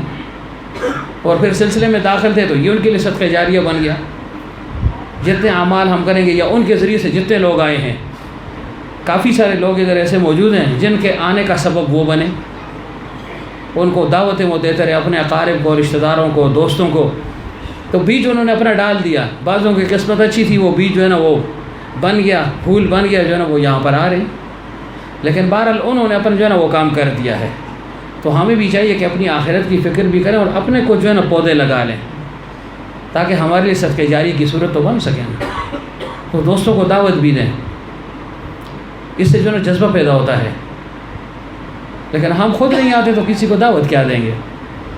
تو خود جو ہے نا یہ سستی کو چھوڑ دیں. سستی کا علاج بجز سستی اور کچھ بھی نہیں ہے. تو بہرحال اللہ تعالیٰ ہم سب کی کامل اصلاح فرمائے.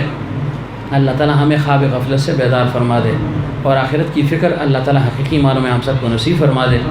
اور آخر میں یہ بات کہ یہ جو ہے نا شوال کے روزے سب نے رکھے یا نہیں؟ آج کھجورے نہیں ہیں لیکن روزے رکھے یا نہیں؟ ظفر کا کتنا روزہ ہے آج؟ چھوڑ سمجھے نا سنگ، جو مرضی ہے 13 دن ہے. اب بھی زلمے کا آج کتنا روزہ ہے؟ سوال نے پیدا کی جبری ابرار کیا؟ ارے ایک سے کام نہیں، 6 رکھنے.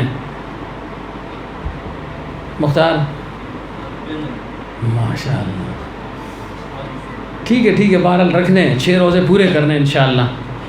2 کر کے کریں پھر مرضی ہے، مسلسل رکھیں پھر مرضی ہے، لیکن پورے کرنے. جس نے پورے کیے وہ ذرا ہاتھ تو اٹھائیں نا، کون سے جنہوں نے پورے کیے ہوئے ہیں؟ 1 2 3 4 5 6 7 8 9 باہر بھی شاید ہوں گے. چلو تو اتنے آدمیوں میں کتنے ہوں گے؟ 150-200 تک ہوں گے تقریباً. تو اس میں 10 آدمیوں نے روزہ رکھے تو باقی کیا کریں گے؟ اس کا مطلب یہ آپ یہ جتلانا چاہ رہے ہیں، بتانا چاہ رہے ہیں کہ یا اللہ ہم رمضان سے پہلے ہی سے تنگ تھے. حالانکہ میں نے آخر میں عرض کیا تھا کہ یہ روزہ رکھنا گویا اللہ تعالیٰ کے ساتھ اپنا جو ہے نا محبت کا اظہار ہے، محبوبانہ جو ہے نا تقوی کا اظہار ہے کہ یا اللہ تو نے روزے فرض کر دیے، وہ تو مجبوراً ہم نے رکھنے ہی رکھنے تھے، مجبورانہ تقوی تھا. اب یا اللہ یہ نا عید بھی آپ کا حکم تھا، اب مزید بھی ہم رکھ رہے ہیں، یا اللہ ہم تنگ نہیں ہیں ان روزوں سے، تیرا حکم تو پورا کر لیا. آپ جو ہے نا اپنا جو ہے نا جذبہ بھی دکھا رہے ہیں، یا اللہ 6 روزے اور بھی رکھ رہے ہیں. تو ان روزوں میں جو ہے نا کمی کوتاہی نہ کریں. اچھا ان کو رکھیں، سستی بالکل نہیں کرنی.